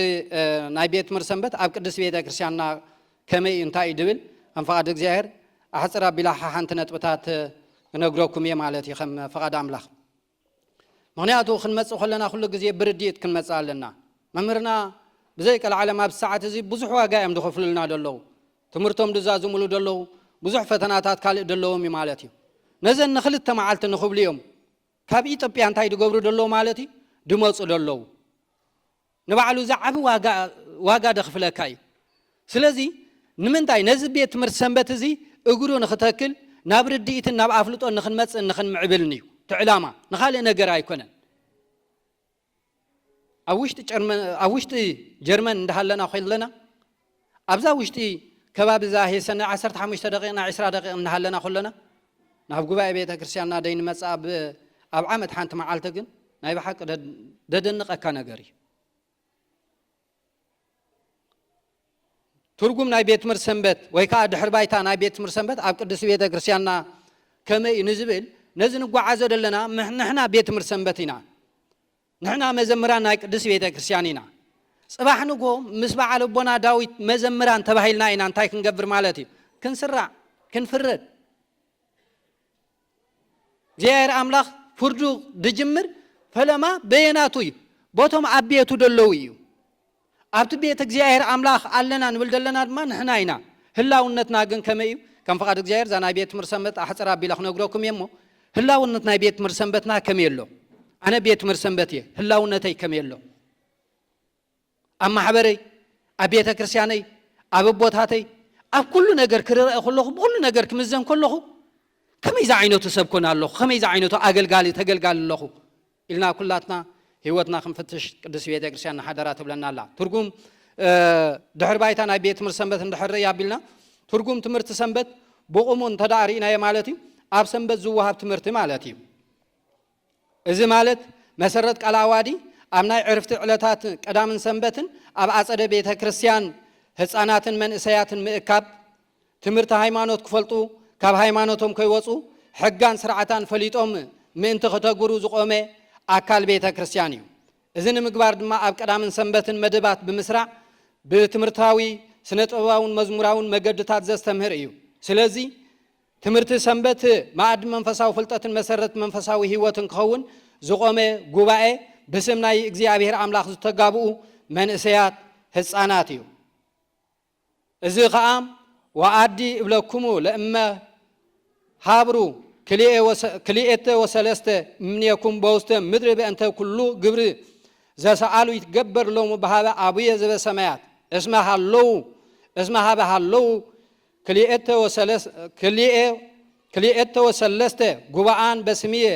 ህየ ይህሉ አነ እማእለከለወሙ ወንጌላዊ ማቴዎስ ምዕራፍ 18 ፍቅዲ 19 ክሳብ 20 በሰማይ ሓደ ወይ ከዓ ክልተ ኣብ ተገባእኹምሉሲ አነ ኣብ ማእኸልኩም ኣለኹ ከም ዝብል ማለት እዩ ስለዚ ትምህርቲ ዝብል ደሎ ቃል ካብ መሃረ ዝብል ግሲ ባዕዲ እምላድ ኮይኑ ዝወፀ ኮይኑ ካብ መምህር ዝርከብ ፍልጠት ማለት እዩ ናይ መጀመርታ መምህር እግዚአብሔር አምላክ እዩ ብዓውደ ትርጉሙ ክንሪኦ እንከለና ድማ ትምህርቲ ኣብ መንጎ መጽሓፍን መምህርን ተማሃራይን ዘሎ ናይ ዝምድና ስሕበት እዩ እዚ ማለት መምህር ካብ መጽሓፍቲ ዝርከብ ፍልጠት ናብ ተማሃራይ ዘሳጋግረሉ መስርሕ ፍልጠት እዩ መምህር ካብ መጽሓፍ ናብ ተማሃራይ ዝሰግረሉ ናብ ተግባር ዝልወጠሉ ውሑስ መገዲ ስርዓተ ትምህርቲ እዩ ሰንበት ድማ ካብተን ኣብ ሰሙን ዘለዋ ናይ ዕረፍቲ ግዜ ሓንቲያ ማለት እዩ ስለዚ ሰንበት ንቀዳምን ሰንበትን ትውክል ከም ምዃና ብዘፍጥረት ምዕራፍ 2 ፍቅዲ 2 ከዓ ነጊርና እዩ ማለት እዩ ነዚ ኢሉ ድማ እንታይ ኢሉ ማለት እዩ ቅዱስ ያሬድ ማለት እዩ ሰንበትየ ቅድስትየ ዘኣይረፍኩ ባቲ ይብለና ከም ዝበላ ትምህርቲ ሰንበት ድማ ኣብቲ ናይ ዕረፍቲ ግዜ መንእሰያትን ህፃናትን ትምህርቲ ሃይማኖት ንኸጽንዑ ዝተኸፍተ መድረኽ እዩ እዛ ዕለተ ሰንበት ጽባሕ ኣብ መንግስተ ሰማያት እንነብሮ ፍጹም መንፈሳዊ ህይወት ዘይቋርጽ ዕረፍትን ምሳሌ ከም ምዃና መጠን ካብ ተግባረ ስጋ ዓሪፍና መንፈሳዊ ተግባር እንሰርሓላ ሓደ ካብዞም መንፈሳውያን ተግባራት እዚ ሓደ እንታይ ማለት እዩ ትምህርቲ ሰንበት ምዃኑ ክንፈልጥ ክንርዳእ ክንክእል ኣለና ብድሕሪ ኣማሰራርታ እዚ ትርጉም ናይ ቤት ትምህርቲ ሰንበት እንታይ ምዃኑ ኢና ክንርጸኒሕና ኣማሰራርታ ናይ ቤት ትምህርቲ ሰንበት መዓሰን ከመይን እዩ ቤት ትምህርቲ ሰንበት መዓሰይ ተመስሪቱ ሕቶ ዋላ ክንሓትስ ከፈዚዝና ኣለና መስለኒ መዓሰይ ተመስሪቱ ወይ በኸመይ እዩ ተመስሪቱ ንፈልጦ ዲና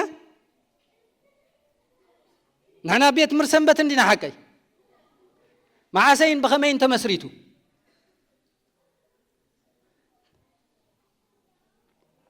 ሓደራ ኩሉ ግዜ ኣብ ጉባኤ ኣነ እኳ እዚየ ድኹም እንዴ ኣቦታትና መምሃራና ነዚ ነገራት ዝነግሩና እዮም ግን እንታይ እዮም ድብሉ ቦዲ ፕሬዘንት ብሬን ኣብሰንት ድበሃል ነገር ድማ ኣሎ በቃ እዛ ሙቐት ዋላ ሕጂ እውን ዋጋ መኽፋል ሲኢና ኣለና ካብ ገጽኩም ሪኦ ኣለኹ ገለገለ ህና ስወረ ኣካልና ዳ ኣሎ ኣብዚ ደሎ እምበር ሕልናና ኣእሙረና ኣብ ደገ እንድሕር ኮይኑ ምምፃና ናብዚ ህይወት እውን ኣይክህልዎን እዩ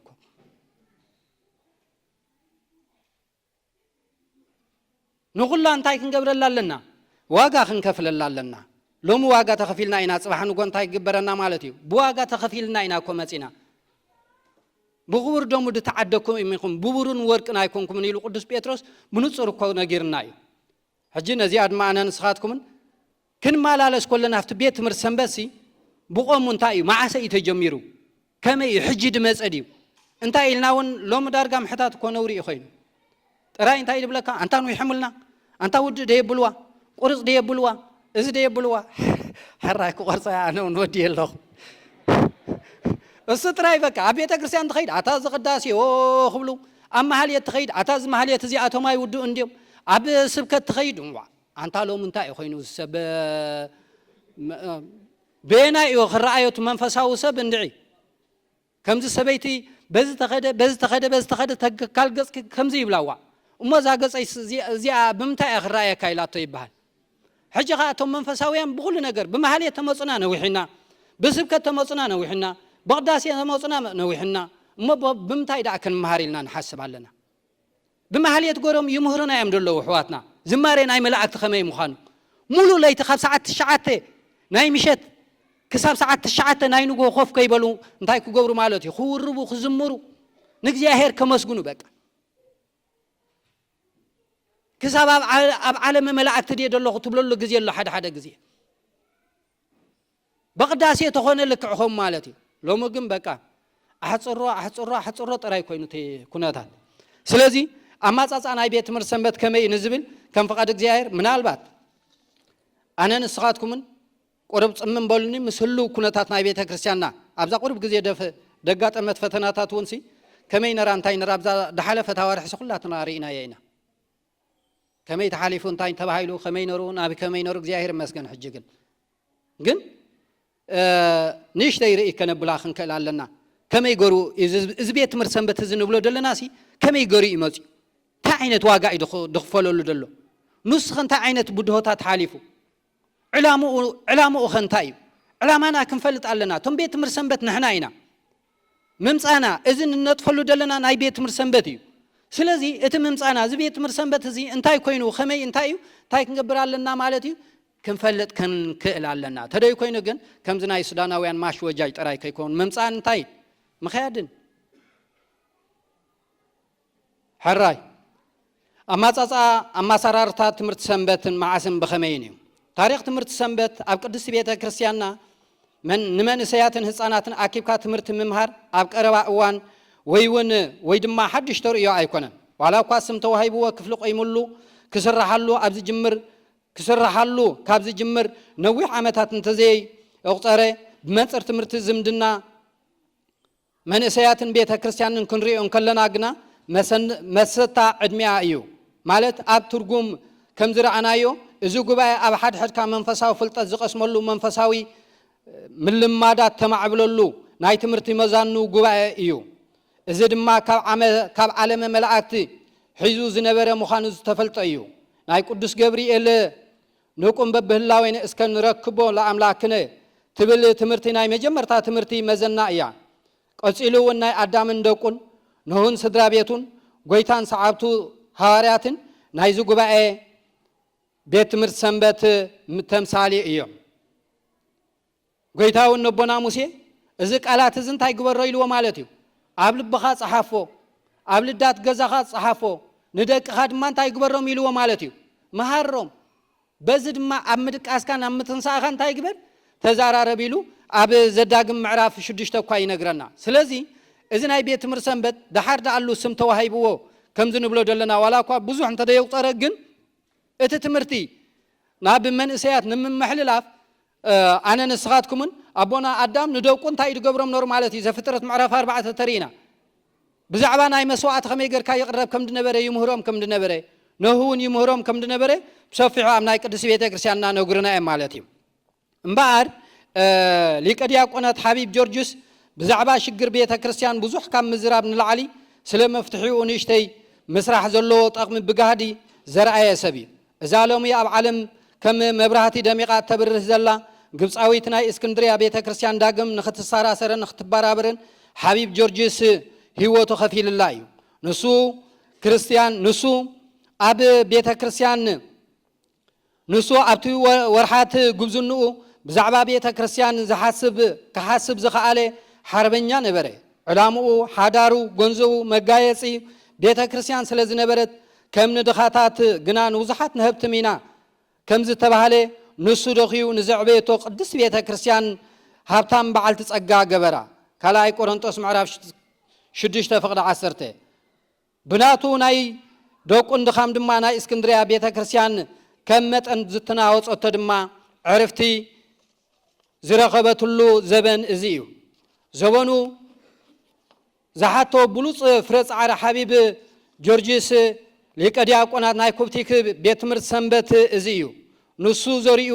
ማይ ዘስተዮ ትምህርቲ ሰንበት እግዚአብሔር ኣዕቢዎ ዓብ ፍረ ዝመልአ ገረብ ድማ ክኸውን ክኢሉ ሓቢብ ጆርጅስን ትምህርቲ ሰንበት ብ1900 ዓመተ ምህረት ኣብ 19 ክፍለ ዘበን ወዲ 24 ዓመት መንእሰይ እንከሎ እዩ መስሪትዎ ኣገልግሎቱ ድማ ኣብ ናይ ካይሮ ቤተ ክርስቲያን ናይ ኮፕቲክ ቤተ ክርስቲያን ኣዳራሻትን ብምዃኑ ህፃናት ብምምሃር ጀመሮ ኣድላይ ኣካል ናይ ቤተ ክርስቲያን ከዓ ኾነ ኣብ ውሽጢ ዓመታት ትምህርቲ ሰንበትን ጎይታና መድሓኒና ኢየሱስ ክርስቶስ ናይ ኦርቶዶክሳዊ ቤተ ክርስቲያን ኣስተምህሮ ኣብ ዝብል ሕልና መንእሰያትን ህያው ምስክር ኮነ ምዝርጋሕ መጽሓፍቲ በረርቲ ጽሑፋት ዓውደ ምርኢት ሰሚናራት ኮንፈረንሳት ናይ ኣብያተ ክርስቲያናት ዝግበሩ ናብ ኣብያተ ክርስቲያናትን ናብ ገዳማትን ዝግበሩ ጉዕዘዛት ዝኣመሰሉ ምንቅስቃስ ዝመንጨወሉ ኩሉ ካብ ቤት ትምህርቲ ሰንበት ኣብ ዘበን እዚ እዩ ኣብቲ ዝንቀሳቀሰሉ ዝነበረ ወቅት ድማ ናይ ሓቢብ ጆርጅስ ተሓበርቲ ድማ ናቱ ሓላፍነት ተረኪቦም ንቤተ ክርስቲያን ካብ ዘይ ምፍላጥ ጸልማት ኣውፅኦም ናብ ናይ ቀደም ክብራ ብምምላስ ክርስትና ኣብ ዓለም ብብርሃና እትመርሕ ንምግባር ተጋድሎ ሓሊፉ እዚ ወቅት እዚ ድማ ወርቃዊ ዘመን ተባሂሉ ካልኦት ተሓበርቲ ናይ ሓቢብ ጆርጅስ ድማ ኣብ ቤት ትምህርቲ ሰንበት ምንቅስቃስ ደቂ ኣንስትዮን ኣገልገልቲ ንምዕባይን ብኦርቶዶክሳዊ ትምህርቲ ዝደልደላ ምዃነን ንምርጋጽ ናይ ደቂ ኣንስትዮ ማሕበር ንኽኸውን ድማ ሓሳብ ኣቕረቡ እሞ ተኸፍተ በዓል ሓቢብ ጆርጅስ ዝነበሩሉ ዘመን ምስቲ ኤውሮጳውያን ባህልን ማሕበራውን ኣመላኻኽታ ሃይማኖት ኣብ ልዕሊ ግብፃውያን ንምፅዓን ዝፍትን ዝነበረ ዝለዓለ ናይ ደገ ሓይሊ ዝጋደሉሉ ዝነበሩ ዘመን እዩ ኣብ መፋርቕ ናይ መጨረሽታ ክፍለ ዘመን ድማ ምስቶም እቲ ገዛእቲ ሓይሊ ጥምረት ዝሰርሑ ሓደ ግዜ ተፅዕኖ ንምብርታዕ ናይቶም ገዛእቲ ኣካይዳ ዝጥቀሙ ዝነበሩ ምዕራባውያን ናይ ወንጌል ሚዞናትን ናብታ ሃገር ኣትዮም ነበሩ ትምህርቶም ግብፃውያን ምእንቲ ክቕበሉሎም ድማ ገሊኦም ሚዞናት ንናይ ወፃኢ ዜጋታት ጥራይ ክህቡ ዕድል ዝህቡ ዝነበሩ ኤውሮጳውያንን ኣሜሪካውያንን ንምኽታል እዚ ግን ንናይ እምነቶም ንምኽታል ነበረ ንግብፃውያን ናይ እምነቶም ምኽታል ድማ ንክርስቶስ ምኽሓድ ዘይኮነ ጥራይሲ ኣናብራ ኤውሮጳውያንን ኣሜሪካውያን ንምኽታል ዝተረኽበ መስኮት ዕድል ምዃኑ የረዳእካ ዕላማኦም ክውን ንምግባር ድማ ንደቂ ቤተ ክርስቲያን ንምልዋጥ ኣብ ገዛውቲ ኦርቶዶክሳዊ እናዞሩ እቶም ስድራ ቤታት ክረኽብዎ ዝኽእሉ ጠቕምታት ክምህሩን መጽሓፍ ቅዱስ ዝስሕቡ ስእልታትን በረርቲ ጽሑፋትን ብናጻ ክዕድሉ ጀመሩ ቀጻሊ ስጉምቶም ድማ ናብ ገዛውቲ እናዞሩ ኣብ ቅድሚ ኣረጋውያንን መንእሰያትን ናይ ቅድስት ቤተ ክርስቲያን ስም ጸሎሎም ምልካይ ነበረ ኣብ ታሪክ ቤተ ክርስቲያን ከምዚ ዓይነት ናይ ፈተና ግዜያት ክትሓልፍ ከላ ኣብ ውሽጣ ዝነበሩ ኣገልገልቲ ድማ ዝተፈላለየ ጠባይ ሒዞም ነበሩ ብሓፈሻ ኣካላት ናይቲ ሽግር መፍትሕን ኢልና ኣብ ክልተ ክንከፍሎም ንኽእል ኢና እቶም ሓደ ኣካል ናይቲ ሽግር ድኾኑ ማለት እዩ እቶም ሓደ ድማ ናይቲ ሽግር እንታይ ድኾኑ ማለት እዩ መፍትሒ ድኾኑ እዮም ነይሮም ማለት እዩ ስለዚ ንቤተ ክርስቲያን ብፍላጥ ይኹን ብዘይፍላጥ ኣካል ሽግራ ኮይኖም ዘመን ህይወቶም ሙሉእ ዘከላበትዋ ሰባት ነይሮም ነዚ ብተቃራኒኡ ድማ ስለ ቤተ ክርስቲያን ኢሎም ብዙሕ ሽግራት ምፍታሕ ዝፈጠሩ ኮይኖም ዝሓለፉ ካብ ዕንቂ ንላዕሊ ዝኸበሩ ኣገልገልቲ እውን ነይሮም እዮም ከምዚኦም ዝኣመሰሉ ኣገልገልቲ ኣብ ዘመኖም ከይተፈልጡ ስሞም ከይገነነ ዝግብኦም ስፍራ ከይረኸቡ እዮም ሓሊፎም ድሕሪ ዕረፍቶም ግና ናይ ስርሖም ፍረ ዘይክወል ስለ ዝኾነ ኣብ እምባ ከም ዘላ ከተማ ጎሊሑ ክረአ ይኽኣል ሊቀ ዲያቆናት ሓቢብ ጆርጅስ ነዚ ናይ ወፃኢ ነዚ እምበኣር ሓደ ካብቶም ከምዚኦም ዝኣመሰሉ ናይ ቤተ ክርስቲያን ኣገልገልቲ እዩ ነዚ ናይ ወፃኢ ሃገር ምንቅስቃስ ወንጌላውያን ንምክልኻል ብቅዱስ ፓትርያርክ ቅዱስ ቄርሎስ ኣብ 1904 ድማ እንታይ ይገብር ከሎ ማለት እዩ ምስኦም ከም ፍቃድ እግዚኣብሔር ኣምላኽ ጉዕዞኦም ክጅምሮ ከሎ ኢና እንርኢ ማለት እዩ ስለዚ እሳቶም ከዓ ኣብቲ ቀንዲ ናይ ኣሜሪካ መናሃርያ ሙዚዮናት ድነበረ ድማ እንታይ ገብሩ ከለዉ ማለት እዩ ክኸዱ ከለዉ ድሕሪ እቲ ጉዕዞኦም ድማ ከም ፍቃድ እግዚኣብሔር እቶም ሙዚዮናት ናይ ግብፂ ምእመናን ዝማርኽሉ ዘበናዊ ኣካይዳ ፈሊጦም ኣብዚ ጉዕዞ እዚ ድማ ሓቢብ ጆርጅስ ነቲ እቲ ናይ ኣሜሪካውያንና ናይ ኤውሮጳውያንን ሙዚዮናት ነቲ ንህዝቦም ድስሕቦ ደለዉ ጉዕዞ ምስ ረኣየ እንታይ ይገብር ከሎ ማለት እዩ ንህዝብና ብኸመይ እዮም ድማርኽዎ ደለዉ ብኸመይ እዮም ድወስድዎ ደለዉ ኢሉ ኣጽኒዕ እንታይ ይገብር ክኢሉ ማለት እዩ ንሱ ምስ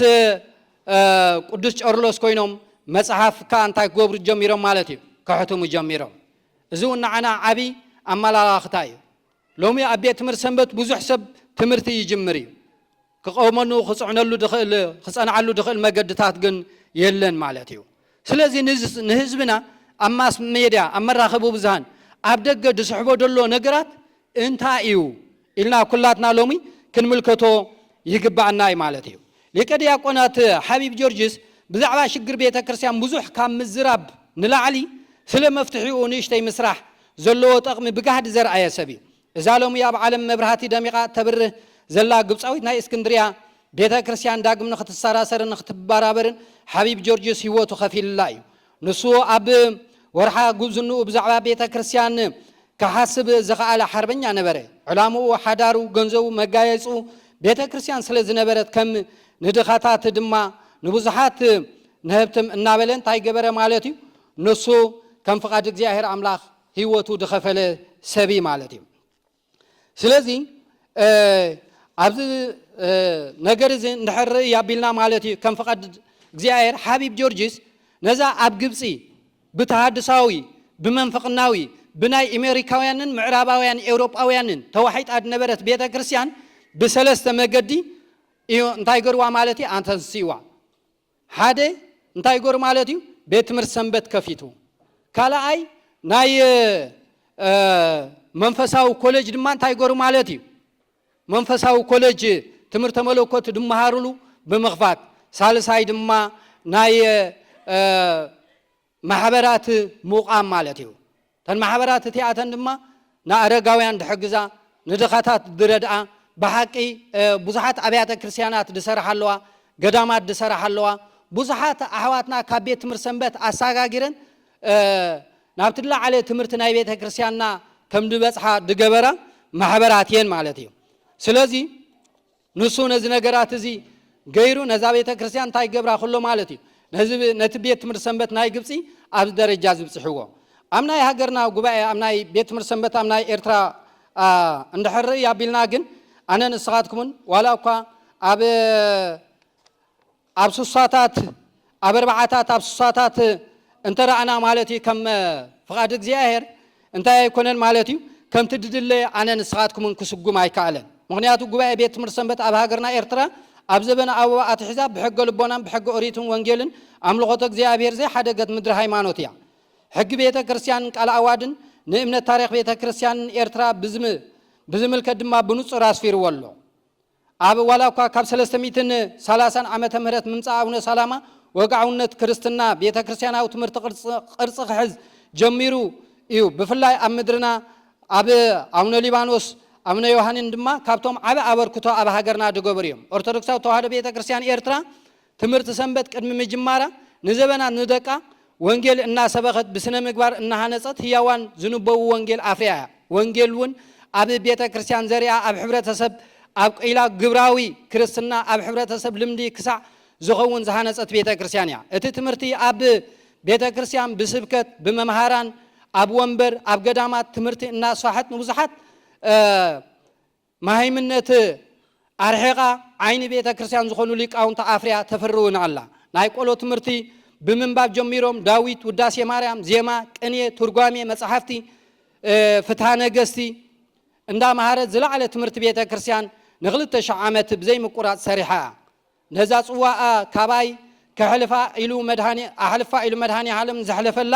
መከራ ምቕባል ቀንዲ ስራሓ ዝኾነት ቅድስቲ ቤተ ክርስቲያን ካብ መከራ ዘዕረፈትሉ ግዜ የለን በጊዕ ብማእኸል ተኹላ እናኸደት ዝኾነ ክፉእ ነገር ኣይገጥመንን እዩ ከምዘይ ትብል ቅድስቲ ቤተ ክርስቲያን ኣብዚ ዓለም ክሳዕ ዝሃለወት መከራ ኣየጓንፈንን እዩ ክትብል ኣይትኽእልን እያ ስለዚ ድማ ሓንቲ ቤተ ክርስቲያን ንመከራ ምፅላእ ዘይኮነስ ናይ መከራ ጣዕሚ ከተስተምር እያ እትነብር ካብ 16 ክፍለ ዘበን ክሳብ 20 ክፍለ ዘበን ድማ ባዕዳውያን ገዛእቲ ናይ በዓል ምንቅስቃስ ማርቲን ሉተር ናይ ፕሮቴስታንትን ናይ ካቶሊክን ምንቅስቃስ ስለ ድጀመረ ን500 ዓመት ዝኣክል ማለት እዩ ክሳብ 20 ክፍለ ዘበን ማለት እዩ ኣብ ምክልኻል እያ ሓሊባቶ ብድሕሪኡ ንኣስታት 80 ዓመታት ድማ ጸላእቲ ዝዘርእዎ ክርዳድ ጸላእቲ ዝዘርእዎ ክርዳድ ኣብ ምብንቋስ ትርከባላ ብፍላይ መንግስቲ ጣልያን ኣብ ሃገርና ብድመጻሉ ግዜ ንብዙሓት ኣቦታትና ገዳማውያን ብዙሕ ዋጋ ደኽፈለ ምዃኑ ኩላትና ታሪክ ናይ በዓል ኣቦና ኣባ ገብረ መድህን ናይ ደብረ ቢዘን ከመይ ኢሎም እምነት ከም ነጽንዕዋ ኣነ ንስኻትኩም ብዙሕ ግዜ ብመምሃራናን እውን ይንገረና እዩ ስለዚ ትምህርቲ ሰንበት ኣብ ሃገርና እኳ ብዙሕ ፈቲኑ እንተነበረ ግን ከምቲ ድድለ ክቐፅል ኣይከኣለን ማለት እዩ ተቆፂኡ ብብዙሕ ተሪፊ ማለት እዩ ገና እኳ ኣብ ሃገርና ካብ ደኣቱ ከባቢ ወግዓውነቱ ብብዝሕ ካብ ደኣቱ እኳ ከባቢ 78 ዓመት ምህረት ኣትዩ 46 ዓመት ኣቁፂሩ ኣሎ ኣብዚ 46 ዓመት ግን ብፍላይ እዞም ናይ ተሃድሶ ደለዉ ማለት እዩ ንቤተ ክርስቲያንና ንትምህርት ሰንበት ብዙሕ ነገር የማምጽየሙሉ ንሳቶም ኣብታ ዓውድ ናይ ቤተ ክርስቲያን ኣብቲ ጽፍሒ ናይ ቤተ ክርስቲያን ስለዝነበሩ ነቶም ሓቀኛ ናይ ቤት ትምህርት ሰንበት ደቂ ቤተ ክርስቲያን እናሳጎጉ ኣብዚ ናይ 20ታት ዓመታት ተሪእና ብዙሕ ዋጋ ንቤት ትምህርት ሰንበት ደኽፈልዋ እዮም ማለት እዩ ስለዚ እንተኾነ ግን ቅድስት ቤተ ክርስቲያንና ንብሙሉኡ ነዚ ቤት ትምህርት ሰንበት ሓሊፋ ግን እንታይ ክትገብር ኮላ ኢና እንርኢ ማለት እዩ ካብ 2000 ዓመተ ምህረት ኣትሒዙ ድነበረ ምትእትታዋት መቸም ብዙሕ ይነሩ ማለት እዩ ከም ፍቃድ እግዚአብሔር ግዜ ስለደለ ድቆርጾ ደለኹ ማለት እዩ ካብ 2000 ዓመተ ምህረት ጀሚሩ ከባቢ 25 ዓመት ገሩሎ ኣብዚ ደረጃ ዝንድሕር ያብልና ግን እግዚአብሔር መስገን ኣብ ቅድስት ቤተ ክርስቲያንና ደሓን ድኾነ ምንቅስቃሳት ብፍላይ ሎሚ እንድሕር ያብልና ማለት እዩ ኣብ ህልው ኩነታት ኣብ ትምህርት ሰንበታትን ስርዓት ትምህርት ሰንበት ኣብ ሃገርና እንድሕር ያብልና ኣብ ኩለን ሃገረ ስብከታት ናይ ኣስመራ ደለዋ ማለት እዩ ቤት ትምህርት ሰንበታት ልዕሊ 20 ዓመት ዘቁፀረ እዩ ማለት እዩ ኣብዚአን እንድሕር ርኢ ያብልና ድማ ከም ፍቃድ እግዚአብሔር ብወገን ህዝብና ክንሪኦ ከለና ማለት እዩ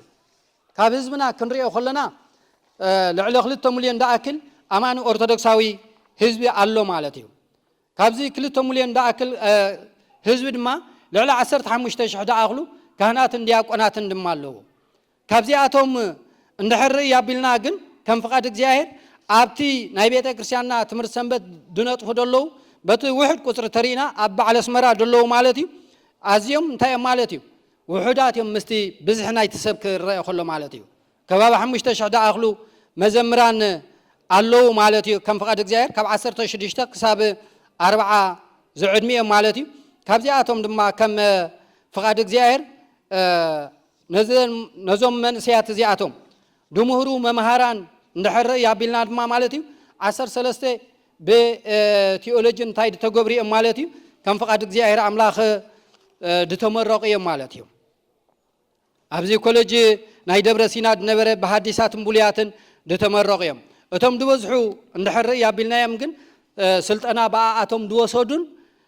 ከም ፍቃድ እግዚአብሔር ኣምላኽ ካብ ናቶም ኩትር ድልየት ንምዕባል ናይ ቤተ ክርስቲያን ሓርኮት ድብሉ ደለዉ እዮም ኣብዚ ቦታና እንድሕር መፂና ግን ድተመረቐ ሰብ ኣለና ዶ ተይልና የለን እቲ ሽግር ድማ እዚ እዩ ንቤት ትምህርት ሰንበት ብዘይ ቀልዓለም የትድብሎ እቲ ኣገዳሲ ድኾነ ትምህርቲ ንምምሃር ብዙሓት ሰባት ንኸስር ደለና ኣነ ንስኻትኩምን እንታይ እንድሕር ኢልና ኣብ ናይ መምሃራን ዓብዪ ሽግርን ፀገምን ኣለና እሞ ስለዚ ነዚ ትኩረት ገርና ቅድሚ ኩነት ክንሰርሓሎ ከም ድግባአና ተልእኾ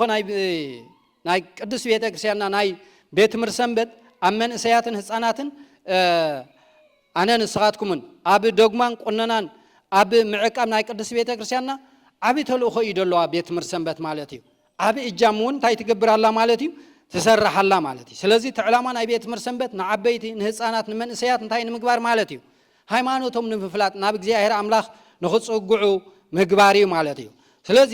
ኣነ ንስኻትኩምን ኣብ መጨረሽታ ከም ፍቃድ እግዚአብሔር ትኩረት ክንገብረሉ ድግባአልና ነገር ከም ፍቃድ ኣምላኽ ክልተ ርየ ክንዓፁ ኣይና ግዜ በሊዐ እዚ ትኩረት ክግበረሉ ደሎ መጀመርታ እንታይ እንድሕር ኢልና ኣብ ዓዲ ስደት ተወሊዶም ዝዓብዩ ዘለዉ መንእሰያት ደቂ ቤተ ክርስቲያን ብቋንቋን ባህልን ልምድን ናይ ዝነብሩሉ ዘለዉ ሕብረተሰብ ዝተዋሓጡ እዮም በቲ ካልእ መዳይ ድማ እዚ ዘሎ ናይ ቴክኖሎጂ ወይ ከዓ መራኸቢ ብዙሃን ውሒጥዎም ብዛዕባ እምነቶም ሲይትረፍ ብዛዕባ መጻኢ ህይወቶም ንኽሓስቡ እውን ኣፀጋሚ ኮይንዎም ከም ዘሎ ኩልና ንርድኦ ዘፀግም ኣይኮነን ኣብ ቤተ ክርስቲያን ወይ ትምህርቲ ሰንበት ኣብ ዝመፅሉ ግዜ ከዓ እቲ ኣካይዳን ቋንቋን ኣተሓሓዛ ናይ ኣብያተ ክርስቲያናትን ንዕኦም ኣብ ግምት ዘእተወ ስለ ዘይኮነ ፍቕሪ ክሕድረሎም ሰሓብነት ክፈጥረሎም ኣይከኣለን ዘሎ እዚ ከምዚ ኢሉ ምስ ዝቕፅል ኪደት ቤት ትምህርት ሰንበት ኣሰካፊ ይገብሮ ምክንያቱ ፅባሕ ኪደት ቤተ ክርስቲያንና ኣሰካፊ ይገብሮ ምክንያቱ ፅባሕ ተረከብቲ ቤተ ክርስቲያን ዝኾኑ እዞም ንኡስ ወለዶ ከም ዝኾኑ ፈሊጥና ኣነ ንስኻትኩምን ኩላትና ተጋባእቲ ናይ ዝጉባኤ ደለና ቀዳምነት ትኩረት ክንገብረሉ ኣለና ብዙሓት መንእሰያትና ከሲርናዮም ኢና ሎሚ ካብ ቋንቋኦም ካብ ሃይማኖቶም ካብ ባህሎም ስለዚ እዛ እምነት እዚኣ ኣባይና ባኻትኩምን ከይትተርፍ ህፃናት እውን ንወልዶም ኣለና ኣባይና ባኻትኩምን ከይትተርፍ ኣነ ንስኻትኩምን ትኩረት ክንገብረሉ ኣለና እታ ካልኣይቲ ከዓ ከም ፍቓድ እግዚኣብሔር ኣምላኽ ተሳትፎ ኣቦታት ውልደ ክህነት ኣብ ጉባኤ መንእሰያት መደባት ቤት ትምህርቲ ሰንበት ኣመና ዝሓተለ ኮይኑ ንረኽቦ ኣለና ኣብ መብዛሕትኦም ቤት ትምህርቲ ሰንበታት ከዓ ተገዳስነት ዘለዎም ዕምቆት ፍልጠት መጻሕፍቲ ቤተ ክርስቲያን ኣብ ምምስጣር ኣመና ብዙሕ ብዝተርፎም መንእሰያት ትምህርትን ስብከትን ይወሃብ ስለ ዘሎ ኣድላይ ኣድህቦ ክንገብረሉ ይግባአና እዞም ኣብ ቤት ትምህርቲ ሰንበት ተኣኪቦም ዘለዉ መንእሰያት እንታይ ይመሃሩ ኣለዉ ናቤናይ ኣንፈት ይኸዱ ኣለዉ ሓላፍነት ዘለዎም ኣቦታት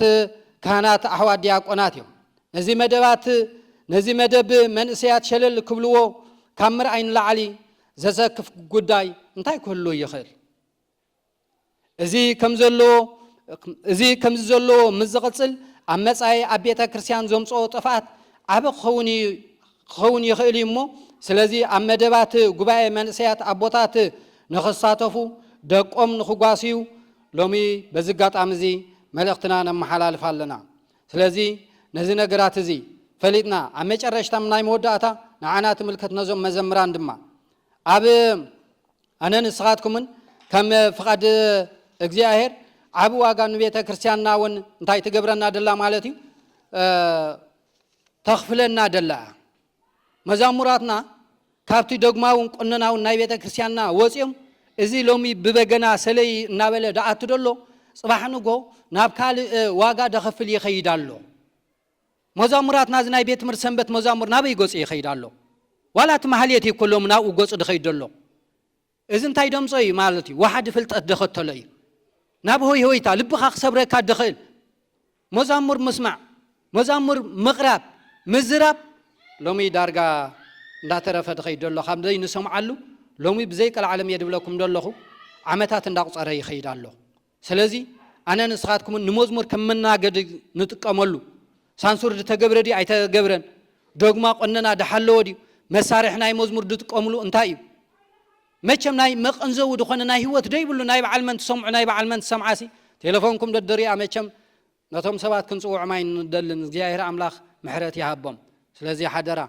እዚ ነገራት እዚ ፈሊጥና ተረዲእናን ኩላትና ኣነ ንስኻትኩምን እቲ ድግባአና ዕዮ ክንዓየ ከም ድግባአና ቅድስት ቤተ ክርስቲያንና ሓደራ ትብለና ኣላ ስለዚ መንፍቕናዊ ተሃድሳዊ ተጽዕኖ ዘለዎም መወከሲታት ካብ ምብዛሕ ክንጥንቀቅ ክንክእል ኣለና ማለት እዩ ስለዚ ናይ መራኸቢ ብዙሃን ቴክኖሎጂን ተጽዕኖ ምብዛሕ ኣገዳስነት ትምህርቲ ዘይርድኦ ኣካላት ምብዛሕ ኣብ ትምህርቲ ሰንበት ዘሎ ዓቕሚ ጸጋ ሰብ ዘይምጥቃም ተወሳኺ ብድሆ ትምህርቲ ሰንበት ኣብዚ እዋን እዚ ቀይዲ ዘይብሉ ኪደት ስርዓተ መዝሙር ናይ ኦርቶዶክሳዊ ተዋህዶ ቅኔትን ዶግማን ዘይተኸተለ መዝሙር ስርዓት ቤተ ክርስቲያን ዘይተኸተለ ስርዓት መዛሙር ኣብ ጽላል ቤተ ክርስቲያን ወፃኢ ኾንካ ብመዝሙር ናይ ምንጋድ ኣብ ሰዓት እዚ ኣዝዩ ኣባና እንዳጎልሐ እንዳተረኣየ ይኸይድ ኣሎ እሞ ስለዚ ነዚ ኩላትና ኣተኩሮ ክንገብረሉ ቅድስት ቤተ ክርስቲያንና ሓደራ ትብለና ኣላ እዘን ክንገብር እግዚኣብሔር ኣምላኽ ይሓግዘና ዝጎደለ ዝነጠበ ብኣብ ቅዱሳን መላእክት ዳኣረመ እግዚኣብሔር ኣምላኽ ይኣርመኒ ንዓይኒ ሓጣተኛ እንድኹምን ባርያ እግዚኣብሔር ኣምላኽ ዝኾንኩም ሓውኹም ስለትጽين لكم سمعكمني እግዚአብሔር አምላክና ኣብ ትገብሮ ጾምን ጸሎትን እግዚአብሔር አምላክ ጽين ይስማዓኩም ወስብሐት ለእግዚአብሔር ወለወላዲቱ ድንግል ወለመስቀሉ ክብር ይታኮት ወይሰባ ስሙ ለእግዚአብሔር አምላክና ወትረበ ኩሉ ጊዜ ወኩሉ ሰዓት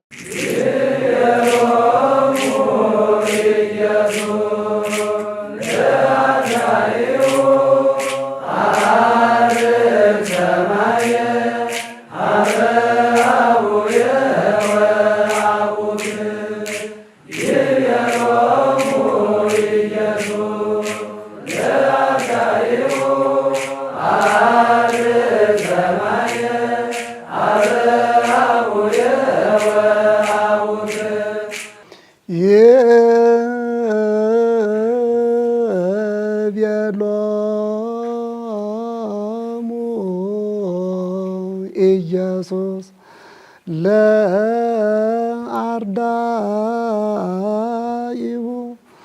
አርግ ሰማየ ሀበ አቡየ ወአቡከ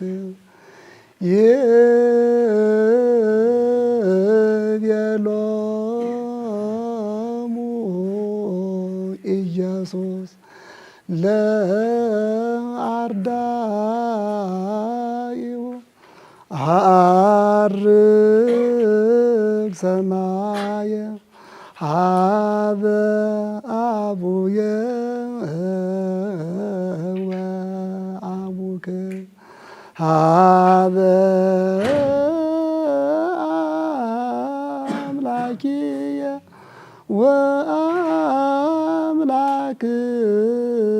ወአምላክክሙ ዘንተ እንከ ይቤሎ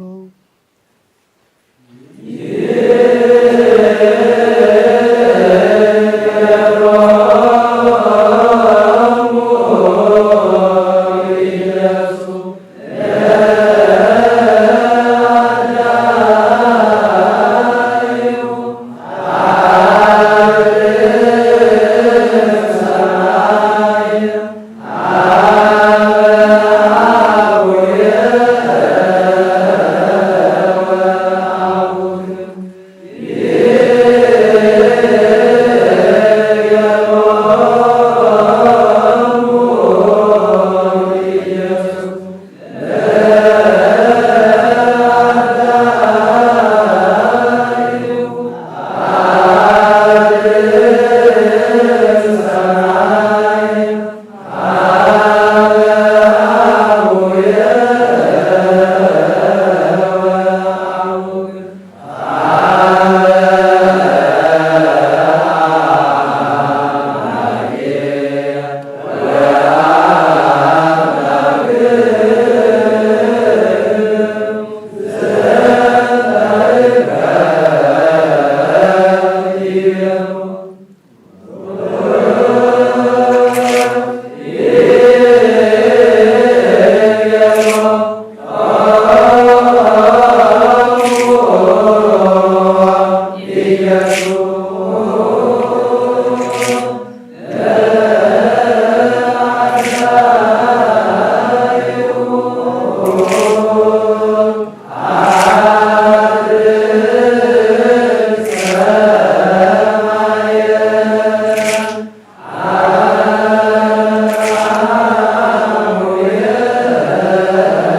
ወአምላክየ